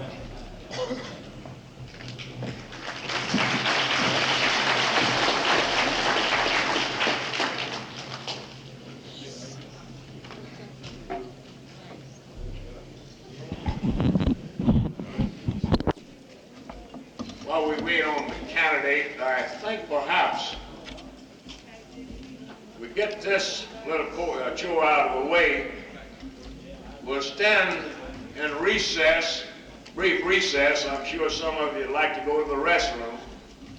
We get this one out of the way. We'll have a brief recess and ask you to all be back seated at your seats promptly at 11 o'clock. Okay? Chair, now I'm going to recognize Brother Powell, AFT. He's been selling tickets out here, and I understand there's a prize involved. Brother Powell, will you explain what you're about to do? We've been selling tickets for the South Central Labor Union Coat Committee. Many of you have bought tickets. If you have any stubs that you have not deposited, I'm going to ask you to do so now. This is a drawing for a $100 bill. But if you've got one of these stubs, stubs look like this, you better get it in, or we're gonna have this drawn.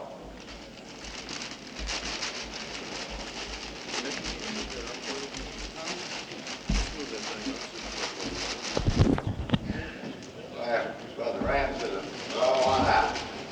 Just so it's not. $100 bill? Oh. Got a couple to get in here yet. But I heard you're about to miss it. Any more?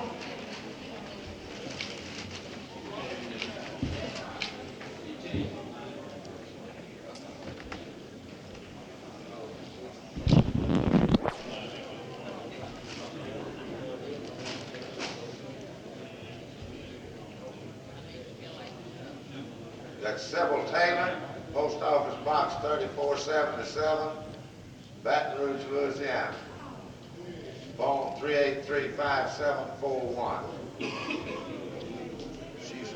She's still here? Did you have to be present? No. Yeah. Right, she's with the A. Philip Randolph Street, Louisiana.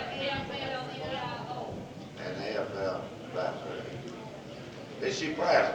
Got a $100 bill for her. Okay. Well, somebody will have to let Sybil know that. Manny will let her know. Manny will let her know. All right, Sybil Taylor, I think a lot of you know Sybil. I know her, fine person. I didn't even know she was here. I recognized her around here yesterday. All right, Sybil Taylor won the $100 bill. Do we have any other drawings that needs to be done at this time? Right, we're going to stand in recess for just a few minutes and ask you to be back in your seats promptly at 11 o'clock.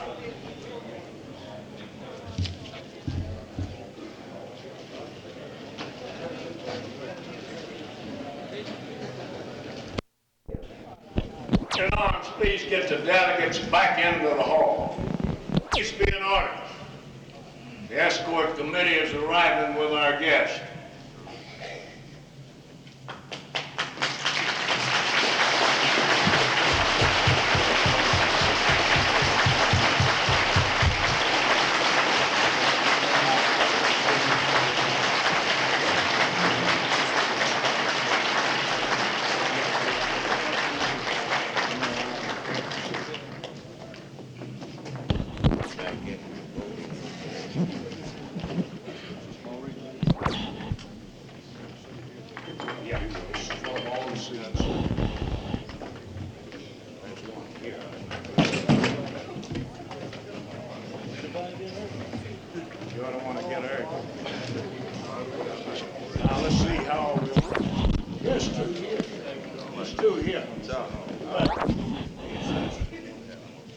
Will the convention please be in order?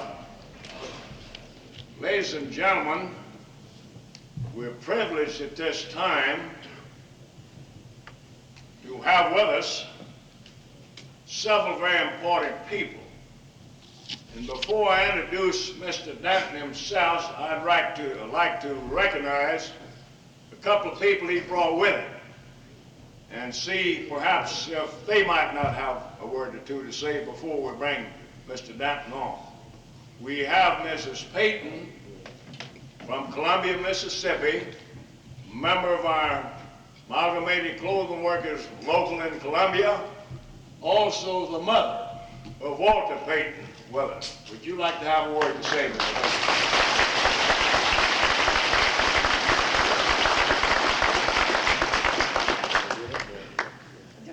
Hello to all the members here.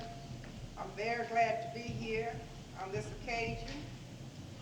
I was nominated to come to this convention and I declined. I didn't think I'd be here, but I'm very glad to be here on this occasion and to represent Mr. Danton.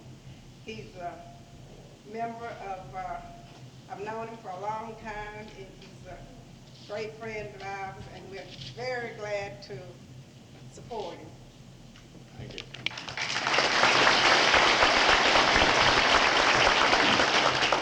Mr. Danton also brought his son with him. I wonder if he'd like to have a word to say before we hear from his father.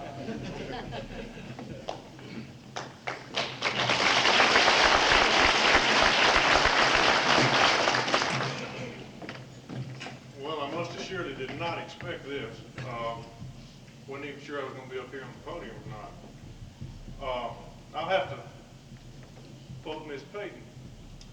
I've known him for a long time. I also stole that line from my sister. She's used it before. The slogan is, one man can make a difference. Well, I can assure you, this man can make a difference. Thank you.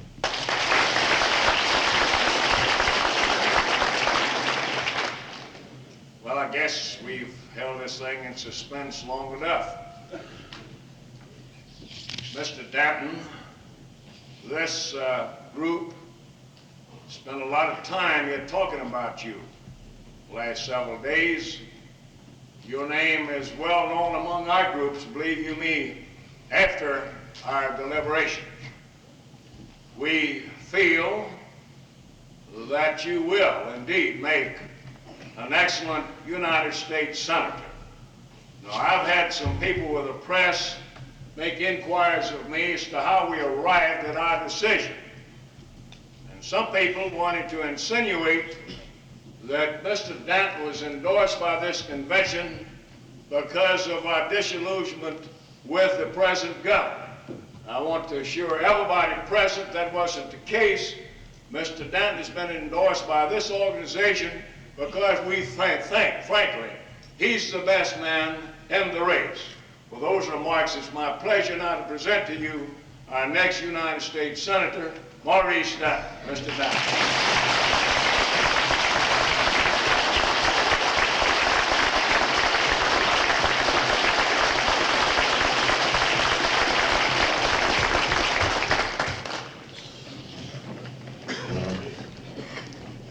Well, as Minnie Pearl would say in the Grand Ole Opry, I'm proud to be here. Before I say anything else, I do want to pay tribute to the fine folks from my hometown who are here sitting on the podium, who fought so hard for this endorsement. They've been lifelong friends, and I've known them intimately through the years. And having their support and confidence, I cannot tell you how much it means to me and how valuable it is. When I learned that I was to receive this endorsement, I immediately called Mrs. Aline Peyton and asked her if she would come and join me.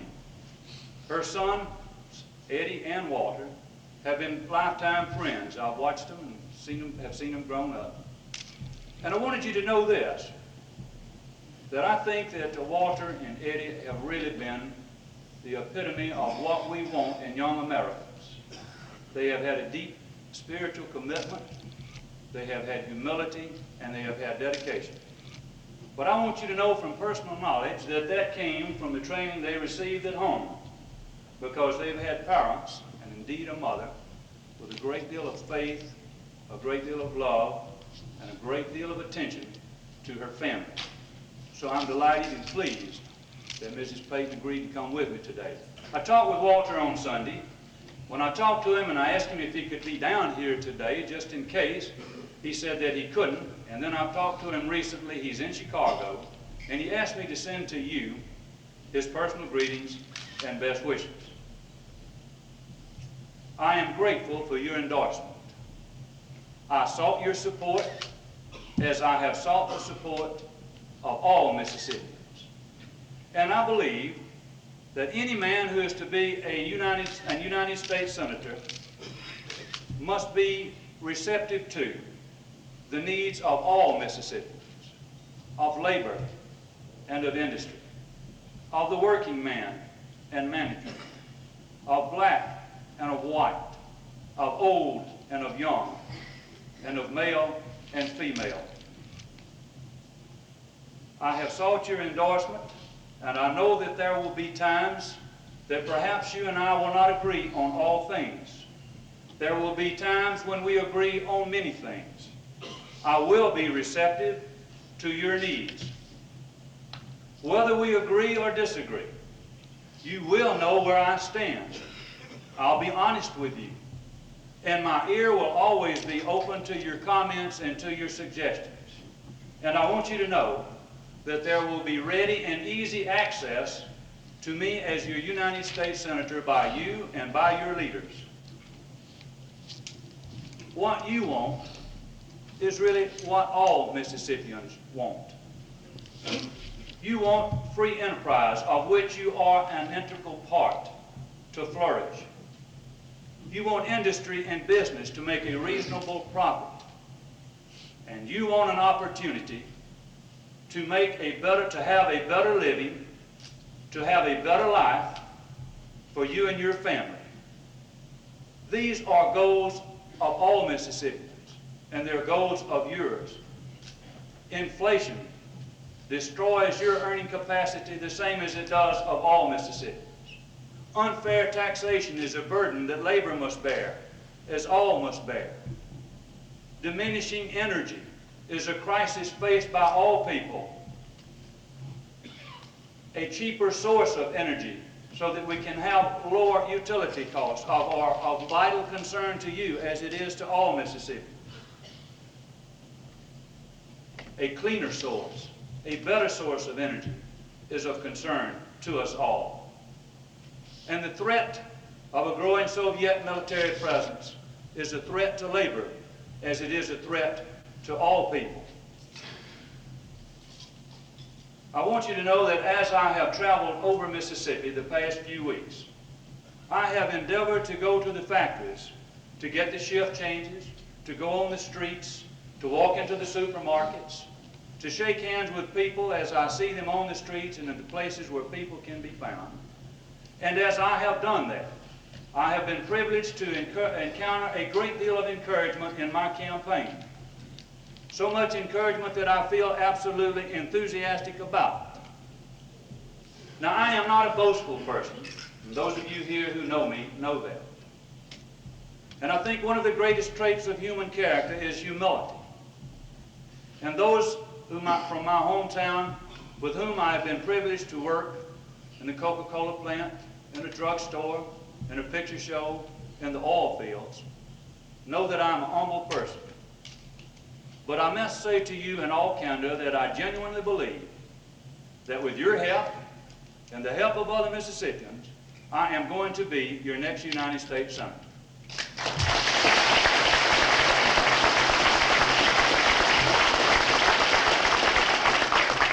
Now let's understand one thing. Last week when I came home, having been gone for 4 days, my wife and I met for breakfast with our little 10-year-old boy on a Friday morning. And I said to him, "John, I've missed you." And he said, "Dad, I missed you too. Have you got that job yet?" Well, I don't have that job yet, but I am convinced that with your help, I can get that job, and I want that job, and I need your help. Now, there have been some who have said, who courted your endorsement and did not receive it, have since said that it's not effective. But I want to say to you that I want to prove that they're wrong and that you are effective on June the 6th, 1978.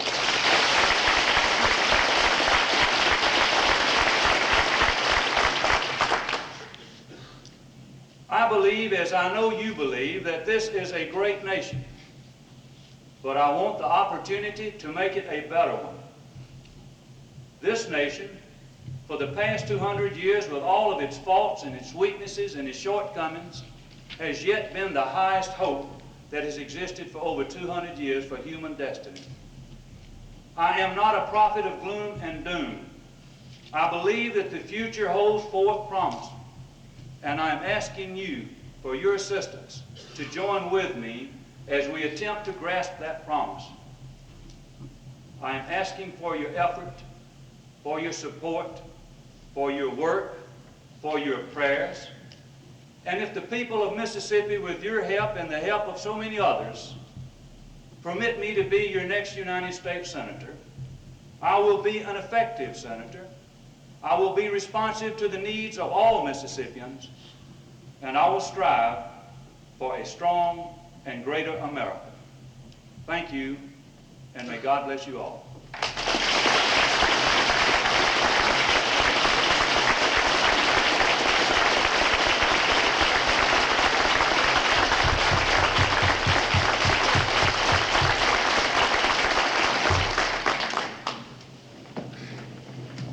Thank you very much, Maurice. We will do our best. This organization has a pretty good reputation to uphold. When we make a political endorsement, we don't take that lightly. When we endorse a candidate for office, we do our best to deliver the goods. And I want to assure you here this afternoon that beginning with today, this organization is going to roll up its sleeves and we're going to go to work. We have some meetings already set. We'll be working very closely with Wayne Edwards, your chief coordinator. We have some meetings set up with him this afternoon. One thing that you don't have too much of right now is an organization, nor do any of the other counties except the present governor. But I can assure you as of today, Maurice Denton does have an organization. Thank you very much.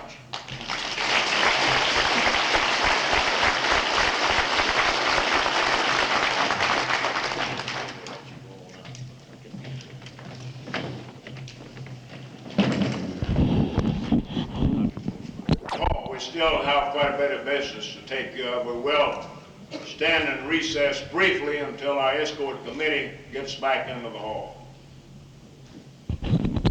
Request that the newly elected executive board report to the podium.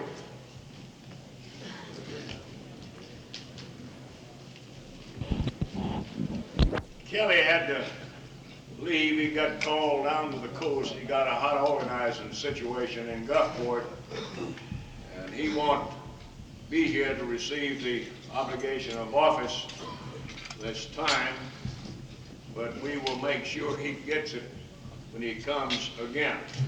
Of course, he's an incumbent vice president. He's already received the obligation several times. At this time, we're going to properly install the newly executive board and officers of the organization. And I've asked Brother Marvin Taylor, a retiring board member, many years standing, man that's held in high respect by all of us, if he would, to give the newly elected board the obligation of office. Brother Taylor.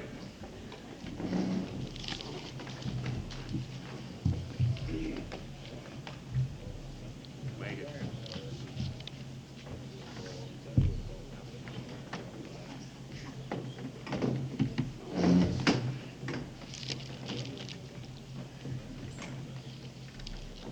Mr. Chairman,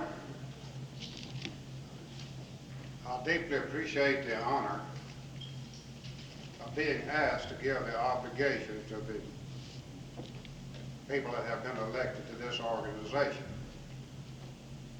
This might or might not be my last official duty as a part of the organization, except maybe as a delegate or something in that order. Before we go into that, I think we might need to do this. You will recall yesterday that President Ramsey and Secretary Treasurer Tom Knight, not having opposition, I think it'd be necessary at this point that they be elected. So I will entertain a motion that Brother Ramsey and Brother Knight be elected by acclamation. Do we have a motion to that effect? It's been moved, it's been seconded that Brother Claude Ramsey and Brother Tom Knight be elected by acclamation to the office of President of Mississippi AFL-CIO, Secretary Treasurer, Mississippi AFL-CIO. All in favor of the motion, that it be known by standing and remain standing. The motion is carried and it is so ordered. You remain standing, of course, while we give the obligation to the nominees. I ask each one to raise the hand and repeat after me following obligation. And they use their names where I use my name. I, Marvin Taylor, do hereby promise to faithfully perform the duties of the office to which I have been elected to the best of my ability and to the benefit and honor of the Mississippi AFL-CIO. And in the event of resignation or removal from office or at the expiration of my term, I promise to deliver to my successor all property in my possession belonging to the council. I further promise to protect and defend the American Federation of Labor and Congress of Industrial Organization during my term of office. You may be seated. I would like to extend my best wishes to all of the newly elected officers, and I believe it might be customary, but I'm going to let Brother Ramsey take it from here, to have a word from each one of these newly elected officers to make a few remarks. Turn it back to Brother Ramsey. Thank you very much. Thank you very much. Yes, as has been the custom in the past, we will afford each newly elected member of the board an opportunity to have a few words to say. Since Brother Knight's on that end, we're going to start at this end. We'll wind up down there with him. Brother Grady, we'll start with you.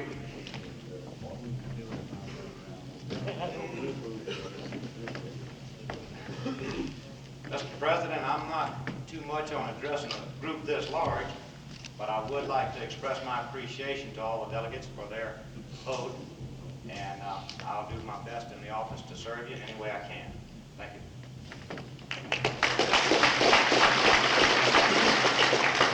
Ronnie Bell. Thank you, Brother Ramsey. I'd like to say that I deeply appreciate this honor to serve on the executive board. This is my first term. I do serve full-time as president of Local 845 in Tupelo, Mississippi. And if at any time that I can ever be of any assistance to any of you, please let me know. Thank you. Brother Lewis Turner. President Ramsey, board members, and fellow craftsmen. It is indeed an honor to once again have the opportunity to serve on the AFL-CIO Executive Board. And I would like to thank all of you who voted for me and those who did not.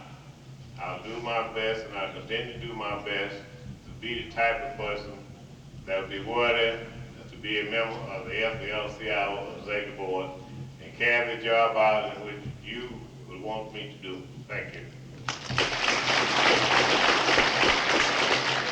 James Cater.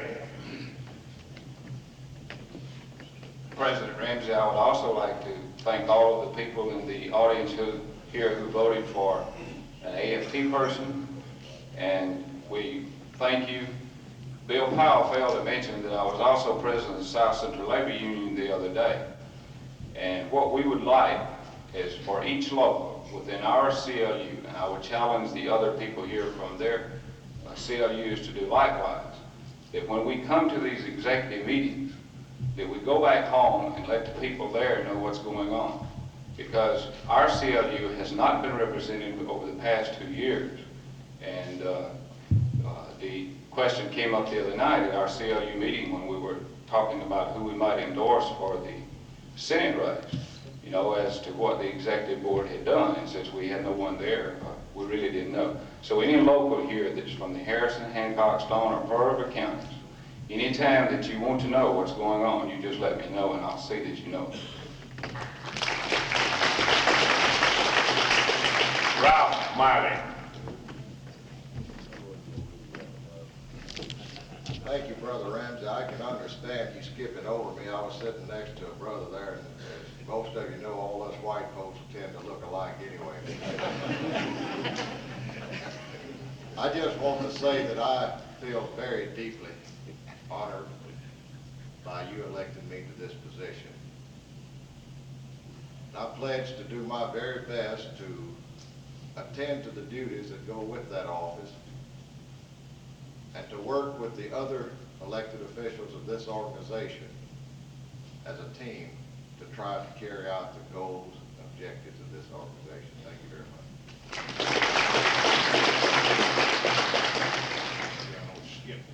Brother Ramsey.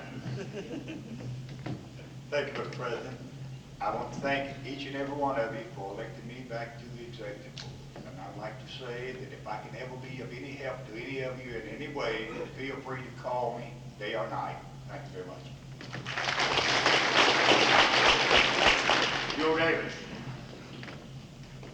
Thank you, Brother Chairman. I appreciate the support that the people gave me. I want to try to do my best. I do believe in teamwork. This is a team effort. I'd like to say one thing, Claude. I think this has been the best state AFL-CIO convention I've ever attended. It's been the largest. And I'd also like to add, I think there's more pretty women here than there's ever been before.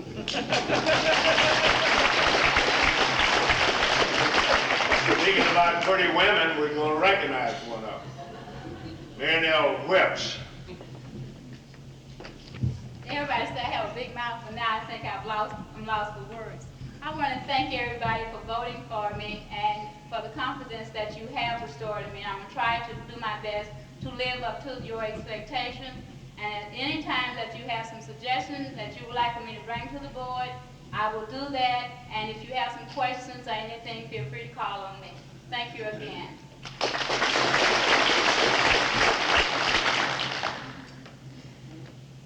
R.L. Tucker. President Ramsey, Secretary Treasurer Knight, and the board members, delegates, it's an honor to be re-elected, a show of confidence for the third term as Vice President. We're very proud that we have from our organization, our black female sitting between us. We intend to work together. If we could ever assist any of you, just please call us. We'll try to do what we can for you. Thank you. Now let me make mention of the fact that you got your female member between you. I want you to know that looking this group over, we truly have a representative group now. We now have a black female. I want everybody to take note of it. All right, Steve?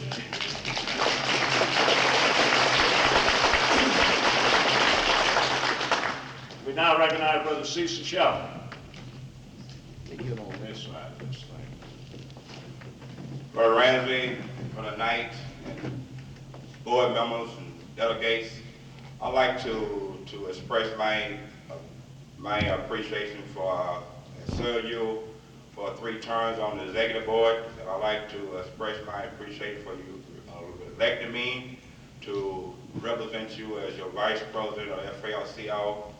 And I promise you that I will work hard and faithfully to do the job that you want me to do as being your vice president. You know, we, at this convention, we have expressed our opinion. You know, we have stood up and spoke out for what we felt was right. And we have not all agreed, but when it all boiled down, we came together, you know, as one organization in unity. And this is the way I hope everyone will leave here today and go back to your homes and your hometown and your local union and work to build a stronger labor movement in the state of Mississippi. This is what I believe in. I believe in what the labor movement is all about. because, this is all we got, and it's all we will ever have as long as we are working people, in this state. And I strongly believe in working together, and as long as we work together and believe in a common cause, we will be able to stand up and be counted. We may say that, we cannot do everything that we want to do, but once we unite as sisters and brothers, we can make the difference. Thank you.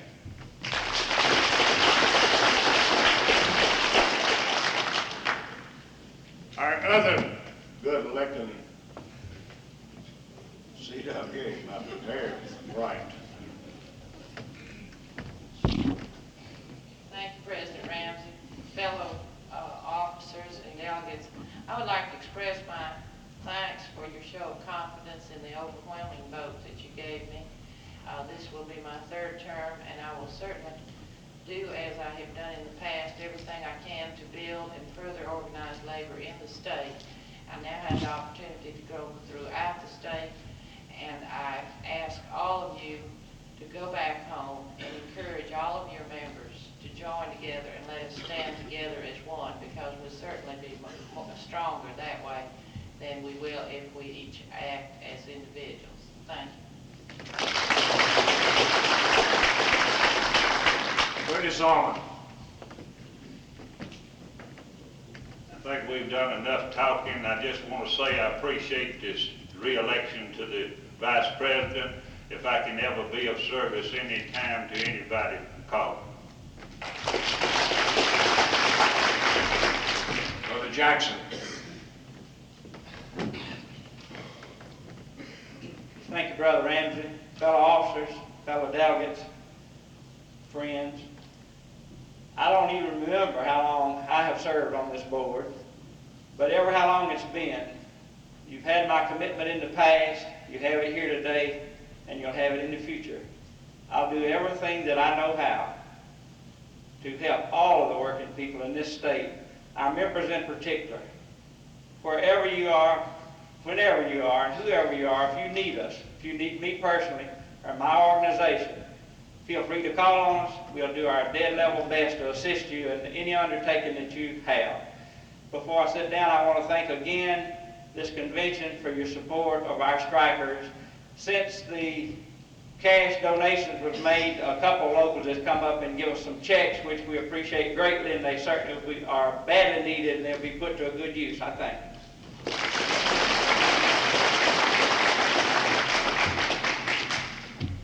Temple Harry, another one of our new additions, fine-looking woman, from Columbia, Mississippi, I must say. Thank you, President Ramsey, fellow officers, brothers and sisters. Now, I'm new at this job, but I'm no new union member. We voted the union in 1954, and I've been active ever since. I want to pledge to you that I will do all that I can in my capacity to working with these fine brothers and sisters behind me, and any time that I can assist you or you want to contact me, I want to repeat the other officers up here's plea, please do. Thank you very much.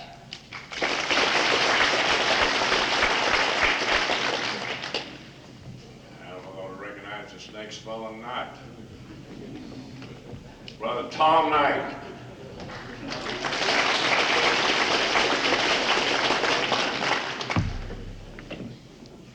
Mr. President, brother and sister victims, delegates and guests, you've been real fortunate this convention, not having had to listen to me, but very little. But it's not over yet, so just bar the door. Here it comes. I appreciate and I'm humbly grateful for your continued expression of confidence in me. For the 10th time yesterday, you gave me this job without opposition. And I really don't have the words to express my appreciation for that show of confidence. And for that, I'm eternally grateful. I want to take a minute here to thank some other people this convention that have helped me do my job. I know President Ramsey has thanked all of the committees and others, but I too want to thank Brother Jackson and the registration committee, because that's one of my responsibilities, to make sure that the delegates and guests to this convention are properly registered. And without them, I couldn't do it. And they do an extremely good job, along with our girls out of the office. And I want to express my appreciation to all of them for assisting me and making it easier for me to do my job for you. I also want to thank Brother Clark and the Sergeant at Arms, because they also assist me in doing some of the things that I'm responsible for. And it's not an easy job to see that the delegates are in and material of various kinds are placed on the tables when they're called for. All of this is part of my responsibility. And I want you to know, Brother Clark, you and the other Sergeant at Arms, every one of you, that I appreciate your assistance in this convention. My friends, we have made some progress since I've been on the scene. But it's not because of anything that I did by myself or anything that President Ramsey did. It's because we've had a good executive committee and a good executive board over the years.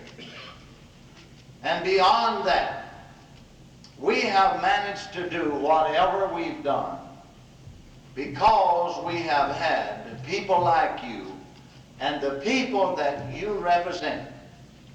And I want you to pause with me for just a minute. And I want you to think about the people in your local union, in your organization, whatever that organization may be, wherever it may be in this state of ours. I want you to think about those individuals and why we are really in this business. We're in this business to represent people. We're in this business. We have made a better way of life for the members of this organization. We, in fact, have made a better way of life for every person that works within the boundary of this state. There are hundreds of thousands of working people that have never signed a union card.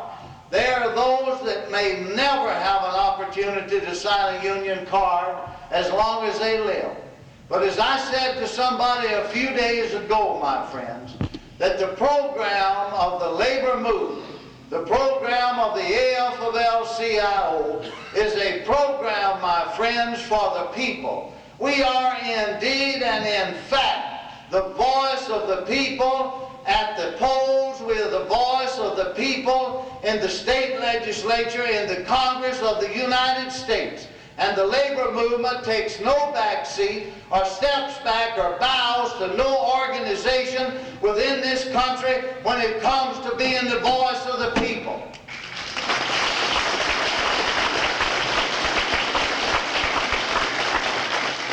There are those individuals, those organizations that are Johnny-come-latelys, that have come on the scene recently, that say that they are the voice for this or they are the voice for that.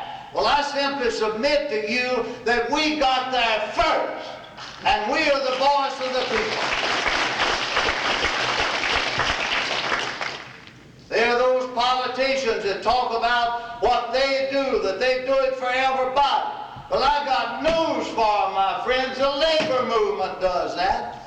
And the labor movement was here before any politician got here.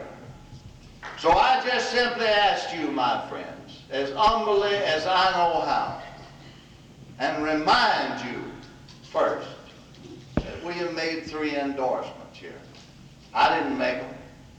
This board didn't make them. President Ramsey didn't make them. No one individual made them. We have endorsed a candidate for Congress in the 1st Congressional District, Gerald Chatham of Annapolis. We have endorsed a candidate for Congress in the 4th Congressional District, Jay Disharoon of Crystal Springs. We've endorsed a candidate for the United States Senate, Maurice Stanton. My friends, that endorsement is no good without we put the muscle, without we put the ability, the organizational know-how, the stamina to get up and go before he got up and went, and all of those things together, without we leave here with our mind made up that we're going back to wherever we came from, and we're going to do whatever it takes to get to each individual rank and file member and make sure that they understand that they're to go to their family and their friends and their neighbors and tell them about what we're trying to do is to elect people to office that have some commitment and dedication and the will to fulfill that office to the extent that the people in this state will receive the benefits to which they're entitled. Let's get up and go after it. Thank you very much.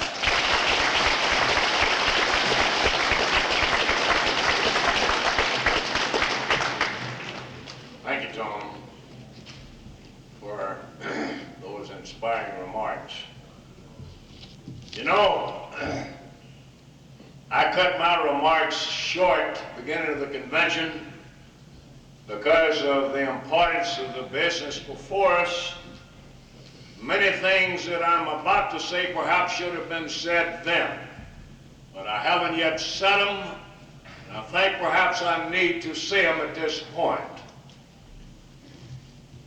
Yesterday, we had an old friend of mine and yours on the program, been sitting here for a couple of days,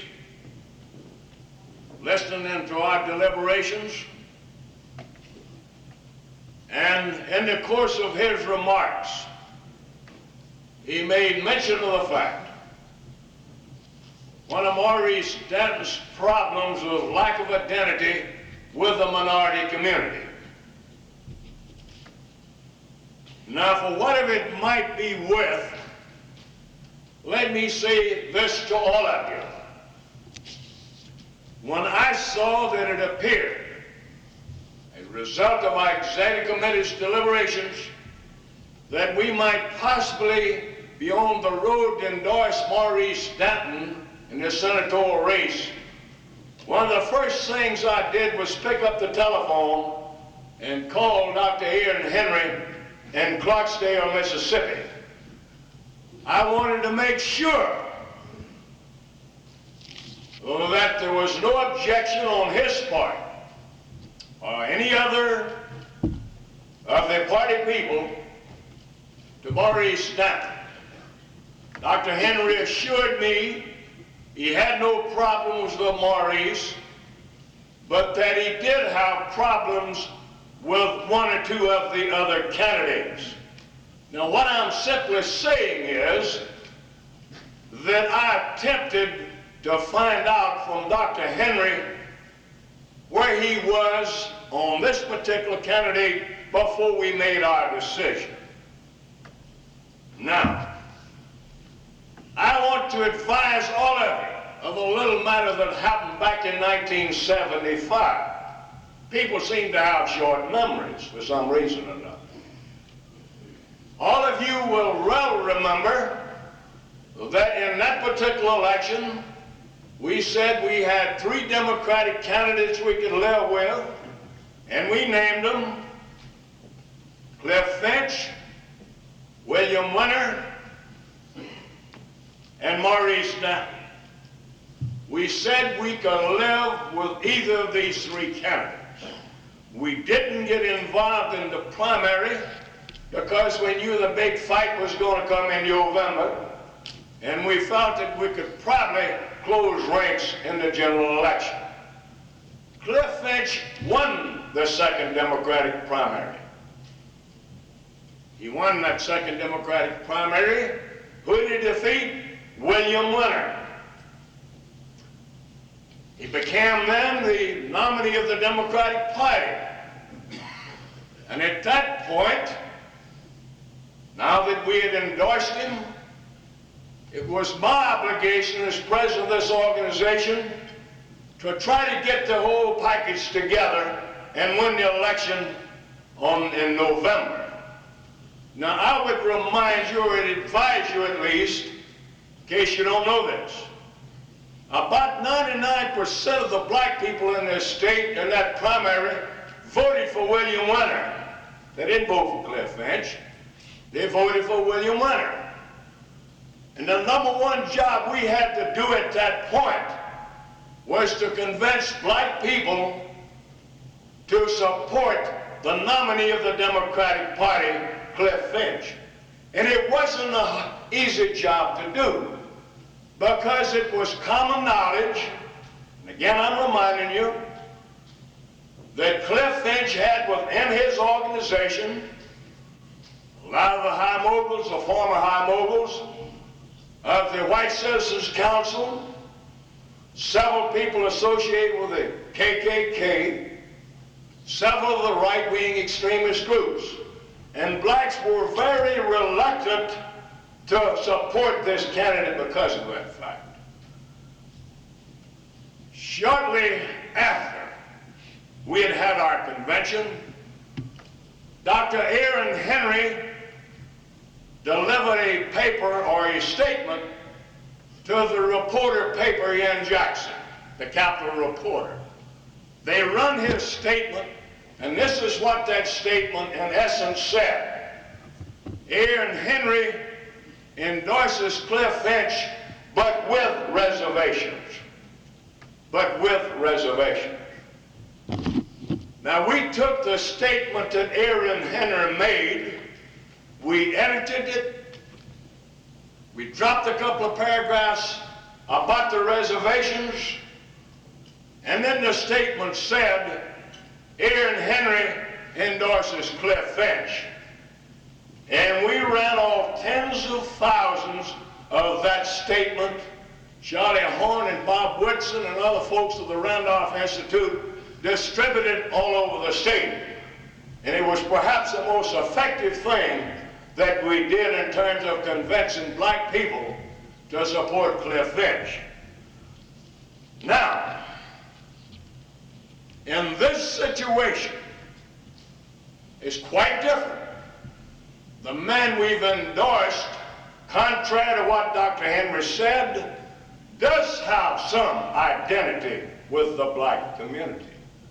He brought with him this morning some of that identity as proof of the kind of support he's got in his own community. Now, you know, I don't think we endorsed Maurice Stanton based upon the shortcomings of Cliff Finch. I think we endorsed Stanton because we feel Stanton is the best qualified man to be a member of the United States Senate. Am I right or wrong? That's my feelings on the matter. But based upon what Dr. Henry said yesterday, I felt compelled to give you the whole story. When we got involved in the Finch organization, he had two blacks that I could identify. One was R.L. Boland, and the other was James Allen. We went to all of those meetings. Very few blacks in those meetings. It was a tough job, believe you me. We had a series of meetings going on in the state. We had Alan Johnson making that tour with us, Bob Woods, Tom Knight, myself. At the meeting in Harrison County, some of the Finch people asked me if I could get Alan Johnson to address the Cliff Finch meeting in this hotel on the next Sunday afternoon. They were impressed with what he said.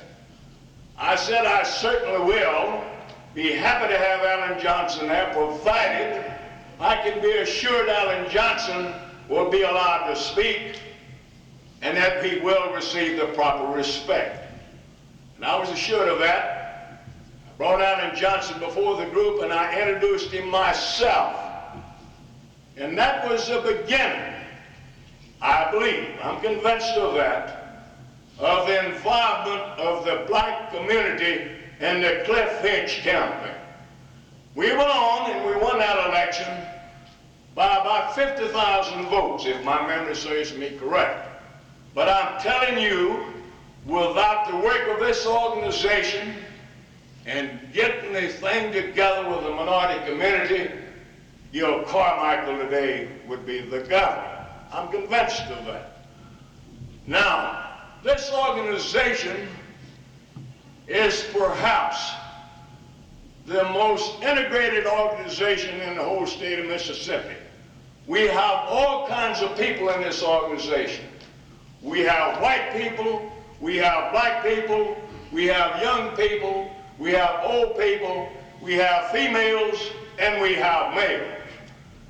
And we have attempted at all times to make sure that we give everybody representation in this organization.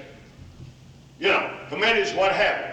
We've done that at this convention, and I think everybody will have to agree that we've had a good representative group. Now, I'm telling you now that we have our work cut out for us in this election. I don't underestimate the situation. But if anybody thinks for 1 minute that this organization is going to roll over and play dead and allow Cliff Finch to take a group of black folks down blindly in this election, then they better get their head on and get it straightened out. We're not going to allow that to happen. Our black labor people have a responsibility in this situation. You've always come through. We're simply asking you, once again, help us get the job done. I am convinced, don't you see, that Maurice Stanton is electable. Right. If Maurice Stanton wins the Democratic nomination, Maurice Stanton can win the election in November.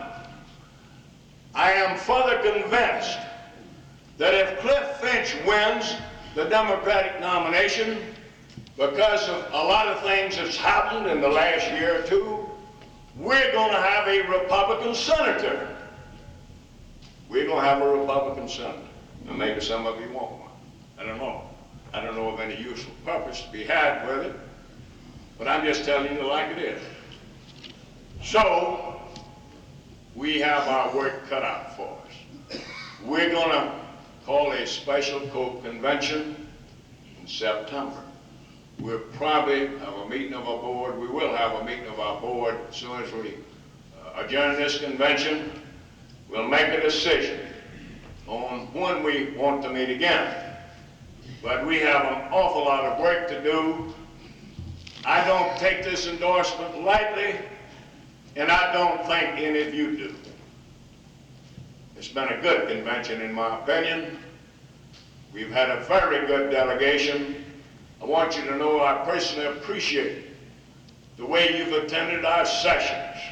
We haven't had a lot of people running in and out of this convention. You've been here and you've took care of your business. I also want you to know that I appreciate deeply the fact that you've seen fit to return me to this office once again without the opposition. Thank you very much.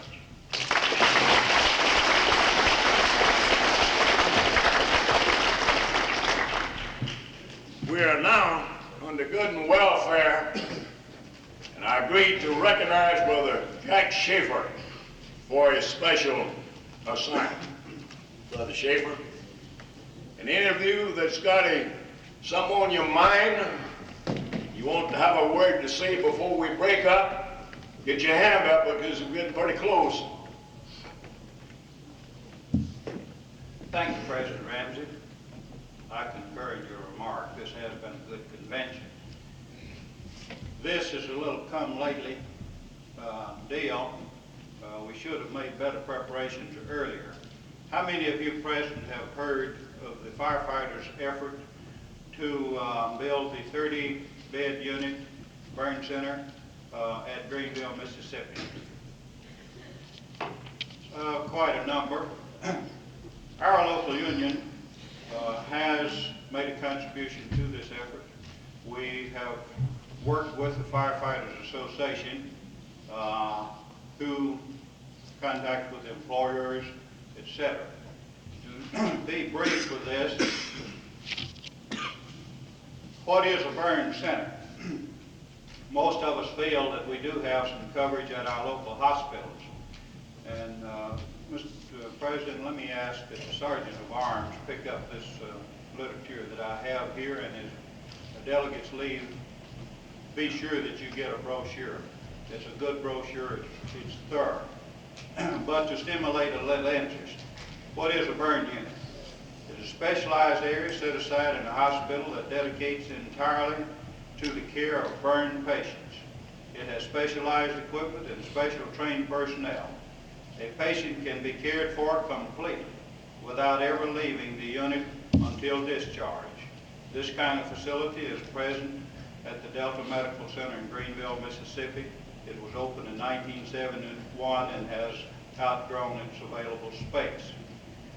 A burn center has all the facilities of a burn unit plus teaching and research facility, as well as long-term follow-up care for both patient and family. The center provides vocational and emotional rehab facilities. A burn center functions as a burn care facility within the parent hospital. There are approximately 2.6 million people burned each year in the United States, and over half are children. There are only 14 burn care centers in the United States and only 177 burn units. We made an effort during the construction of the Baptist Medical Center here to provide a facility of this nature in Jackson. We failed. 2 years ago, the Mississippi Firefighters Memorial Burn Association Incorporated was founded, and they have taken it upon themselves to solicit $2 million throughout the state of Mississippi. There was an effort in the state legislature to get some state funds involved, but it's my understanding that one key figure in finance pretty well blocked this effort. I believe the effort was to raise $1 million. The city of Greenville should be letting Brother Grantham boost his city, has made a $100,000 contribution to this. Several other employers have made contributions, but $2 million is a lot of money, and the firefighters are making this effort. I had attempted to get Captain Brown down today, but waiting so late, he responded to the call that he was on his way out of town. He did bring the material to buy. So be sure and pick up the brochure. There is also a little membership card where individuals can become members of this organization and make any size contribution they so desire. Thank you, Mr. Chairman. Thank you, Brother Schaefer. I hope we'll be able to get a letter out to all of the local unions about this matter in the near future, Jack. I've had this stacked up on my desk, waiting for the appropriate time, got involved in this convention, and had to put it on the back burner. But hopefully, within the next month or so, I'll be able to get a communication out to everybody about this and afford all of our locals an opportunity to make a contribution. I have agreed to recognize Brother Woodson here next, Brother Underwood.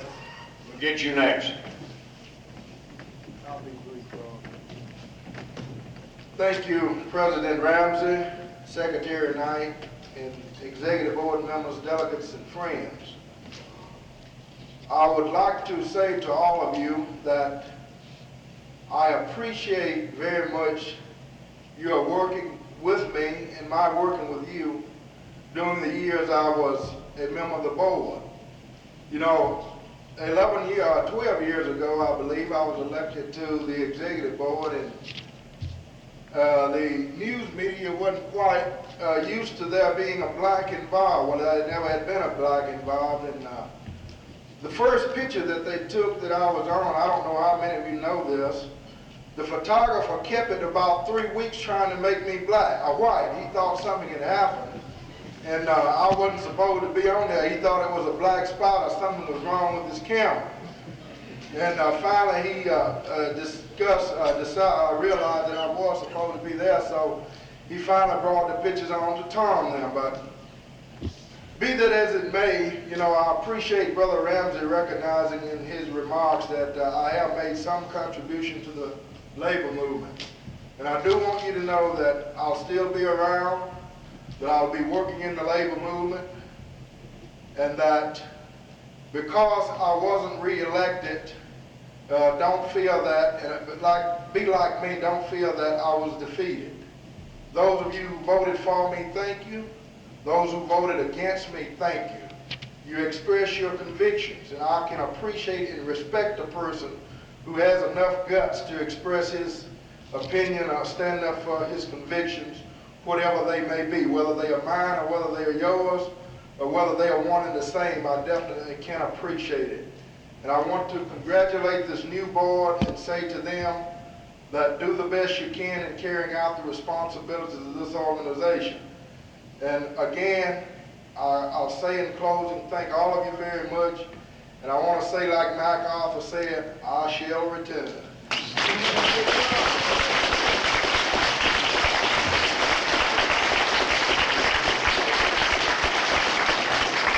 Thank you, Bob. Chair now recognizes Howard Underwood.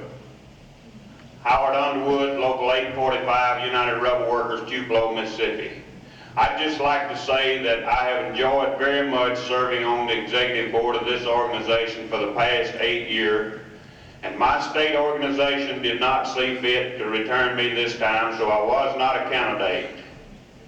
I have enjoyed this convention here this week, and among the many things that I have learned that we have an authority on the Constitution of our organization. So at this time, I would like to make a motion.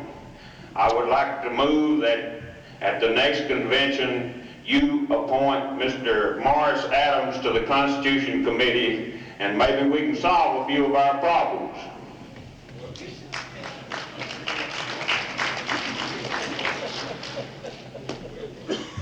Morris in the house. Do you hear that? Was Morris, is he still here? Well, it seemed like that, but I'll certainly take that advice under careful consideration, Brother Underwood. Thank you very much. State your name. Dwayne Copeland, Local 733, IBEW. I have also enjoyed this convention, the first one that I've attended, hopefully not the last. I've been a long believer in unionism, although I have been a few places where I didn't have the opportunity to be a member. I am happy to say that I began the organization of Bridgetown Marine on the Gulf Coast. Now they have a union. That isn't really what I got up here to say. One thing that I'd like to tell you, I talked about Winn-Dixie and involving the fire department. I talked to the Chief Deputy Fire Marshal a few minutes ago. I have been appointed the fire inspector for that area. There's one little story I'd like to tell you. I feel it's quite appropriate here. And to be very honest, I've just been waiting for the chance to tell it. There was once a man, an old man, lived on a hill in a cave. Very wise old man. Seemed to be able to answer any question that the children in the neighborhood could present. So the children finally got together one day and decided they had to stump the old man. They had to find out a question he couldn't answer. So they sat down one Saturday afternoon and thought most all afternoon, finally way on up in just about dark. One child said, I have it. What we're going to do is we're going to go out and catch a bird. We're going to put it in our hands. We're going to go up on the hill. Say, old man, what I got in my hands? Now the old man's pretty sharp. He'll probably guess it's the bird. But then we're going to throw the clincher on him. We're going to ask him, is it live or is it dead? Well, if the old man says it's alive, it won't be. If he says it's dead, open our hands and let it fly free. All the children got real happy about that. They just knew they had it. So they run out, finally caught a bird, went up on the hill, hollered at the old man, come on out here, old man, we got a question for you. The old man came out and said, yes, my son, what can I help you with? I said, old man, what do we have in our hands? The old man looked at him, shortly seen a feather peeking out between two little fingers, and said, I believe you have a bird, my son. I said, yes, old man, that is the end of the question. Is it alive or is it dead? The old man looked at him, took his time, studied him very thoroughly, and finally replied, that, my son, is in your hands. And so is the future of this nation, this state, and the future of Lakeland in your hands.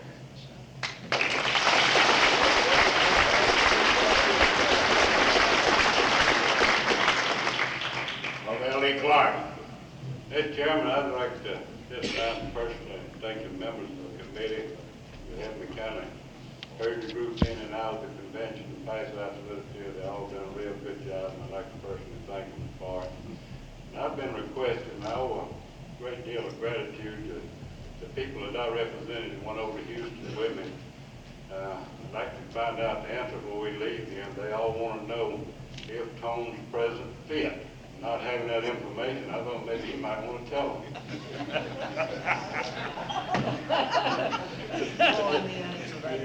Yeah,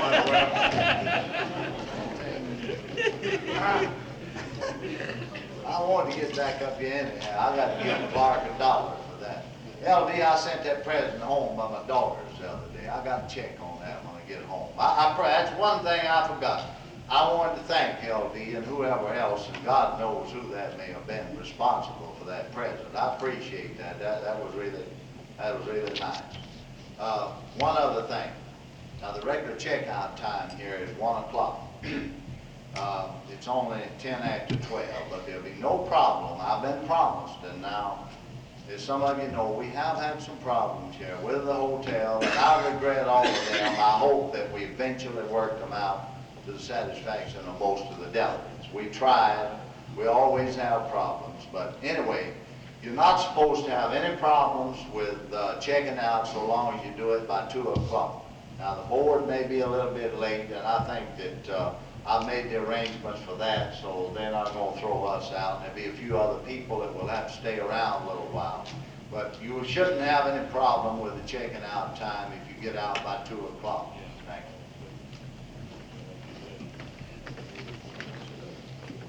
you. Me, make an announcement and make an inquiry. I have the package here, the box of the bucket, whatever was circulated, a total of $721 was collected.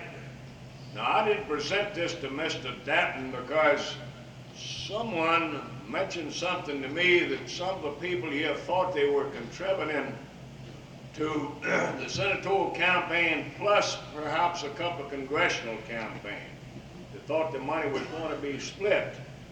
Now, I didn't intend it that way. I intended this package to be raised for Mr. Danton. Is there anyone here made a contribution thinking that it would be divided among the senatorial and the congressional candidates? Apparently not. That's the reason I wanted you to know. That's the reason I didn't present the package to Mr. Danton. We'll have a meeting at 2 o'clock with Wayne Edwards, the state coordinator, and I'll present the package to him at that time. $721, not bad. Thank all of you for that. All right, we just about to get to the end of it. Joe Davis wants the floor. Just a second. The Mississippi Electrical Workers at recess, and we're going to be adjourned with this adjournment of this meeting. Okay, where's our board? B. B. Gallery B. Gallery B, everybody understand we can set up for lunch before the meeting. Gallery B for the board lunch. Those of you that are not on the board who are presidents of central bodies, that includes Brother Pritchard, Brother McGuffey, representing central bodies. This meeting with Wayne Edwards will also be in Gallery B. That is set for 2 o'clock. It might well be, we might move it up a little bit to about 1:30. So see if I can get Wayne Edwards over about 1:30. If you'd be available, we'll try to get that over with as fast as we can. I'd remind you, in case you haven't seen it, we did have some campaign material placed on the table out there this morning. I see some of you have got some of it. If you haven't got any of it yet, please feel free to get what you think you can distribute when you get back. In the event you don't have as much as you'd like to have, this is what our plans are. We're going to have a meeting this afternoon with the central body presidents, along with our board, of course, and map out a plan of action. And if you haven't received enough material, if you need additional material, the proper person to call would be the president of your Central Labor Council in your respective area. Brother Pritchard from Natchez and Brother McGuffey from Vicksburg are not presidents, but they're going to be sitting in and they'll be there representing that central body. Now, we are now on the good and welfare, and we're about to get to the end of the convention. Do we have anyone else that would like to be recognized? Hello? Yeah. Ask the question, if there's anybody here that don't know who the president of the council is in their area, not to be bashful to ask, and we'll tell them. That's a good question. Maybe we ought to let them be recognized, the president of the central body, so they'll know. I'll tell you what we're going to do is, Stand up. I see Vic Human in the back. Guy back there, he's president of Macomb Central Labor Council. I see Ed Lowe over here. Stand up, let him see you, Ed. Somebody might not know you, I doubt it. That's Ed Lowe from Pascagoula. Now, any other central body presidents down there in that audience? Tom Andrews over here. Nancy Hegler over there, that's Hattiesburg. Tom is Columbus. Ed McGuffey, you stand up. You're going to be representing Vicksburg. Now, where did I miss Mike Daniel? Where is he at? He's up. There he is, Mike Daniel Jackson. L.D. Clark, where'd he go? He was there a few minutes ago. Everybody knows L.D. Clark. Meridian, Central, so I believe he calls that what, East Central? Right, East Central Mississippi. All right, yeah, we got all of them out there. We got 1 or 2 up here. We get all the presidents, central bodies out there. All right, let's come up here. Cecil Shelton. Grenada. North Delta. Joe Davis. Tupelo and vicinity. E.M. Grantham. Greenville. James Cater. What do you call yours, South? South. These guys have got their names changed up. I can't recall them fast enough. James Cater. I believe that gets it, don't it? Have I overlooked anybody? President of a central body now. Brother Dees. Right, Brother S.H. Dees is representing the car rent central body. Have we missed anybody? These are the people that you need to contact after you get back home if you don't have campaign material, anything you want to get out. Do we have anyone else now that would like to have a word to say before we adjourn sine die? Again, let me say it's been a very good convention. You've been a very good delegation. We'll see you back here in early September. You just did get it there. I was about to hit the gavel. I didn't know Sinai meant welfare, so I got kind of lost there. I'm sorry. But if I can, I would like to. All right, I'll keep it short. Thank you. 4 years ago, when I came before this body as a teacher who had just recently joined American Federation of Teachers Union affiliated with the FFL-CIO. I said the answer to the teachers' problem in the state was to tag on to the apron strings, more or less, of the AFL-CIO labor movement in the state of Mississippi. We've done that. I think we're doing it well. I want to give my personal thanks to a few people like Mr. Daniels, Mr. Gresham, and I think I'll miss a lot of them, I'm sure, in the process. Mr. Orman. These people have actively and physically come out and helped me. They've appeared before teachers groups with me, asking for their support, and I'm advising them that labor is behind us 100%.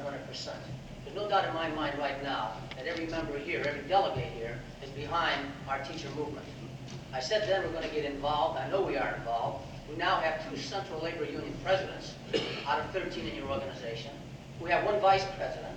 We have Jerry Gaines over in the 5th District, who I guess everybody there knows who Jerry Gaines is. There's no doubt about that. And I'm sure I can go on with several other minor positions, which to us are very important. We thank you for that. Those jobs weren't easy to come by. James Cater now is one of your executive board members. He's one of our teachers and one of our best, and we recognize that. And we appreciate the fact that this delegation thought that James Cater, a teacher, could sit on your rather prestigious board, in our opinion. I'm going to ask you to please, again, you know my name, it's Ray Macalanis. You know I'm the state president of the Mississippi Federation of Teachers. You know also that I work, you don't know it, but I do work very closely with Mr. Ramsey. I did at the legislature, I did in his office for 2.5 months or so. And we know what our problems are. We know what your problems are. And you certainly know what our teachers' problems are. And if you really want to know it, I got a copy of the salary schedule over here for the new pay scale we're going to get for next year. But again, like I've done, every time I get a group of AFL-CIOers together, I give you the same song, and I'm going to keep singing that same song as long as I'm in this position, as long as I'm in the AFT, and as long as I'm with AFL-CIO. Every one of you knows a teacher, a brother, a sister, a mother, a father, a cousin, a niece, you name it. If that teacher is not in AFT, and you really believe in the union, then I suggest that you please try to sell her on what the union is and what that concept of unionism could do for the teachers and your education for your children in the state of Mississippi. Get in touch with your Central Labor Council president, because I'm in touch with them off and on. Give them the names of these people, and I'll be glad to come in and start organizing there. I just organized a local in Jefferson County, by Fayette. I am now organizing in Greenville, and thanks to the Central Labor Council president, I think I'm going to sell that within just a few days. We're going out for our final membership drive to see if we can get the quota to present a charter over there. I made a trip of over 200 miles to Columbus a while back to speak to 70 teachers, and not one was there. I say this because it's not an easy job. All of you have fought this battle before. I'm fighting it now, and I need help. And Mr. Lowe says do this. So again, I petition to you, if you can assist me in any way in organizing, I sure appreciate it. Thank you very much.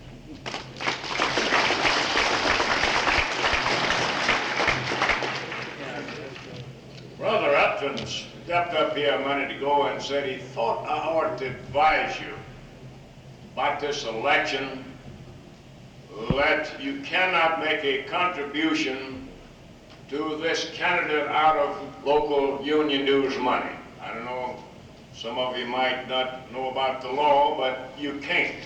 You can spend local union dues money within your own local union and have them get out to vote and things of that kind, but it has to be spent within our own family.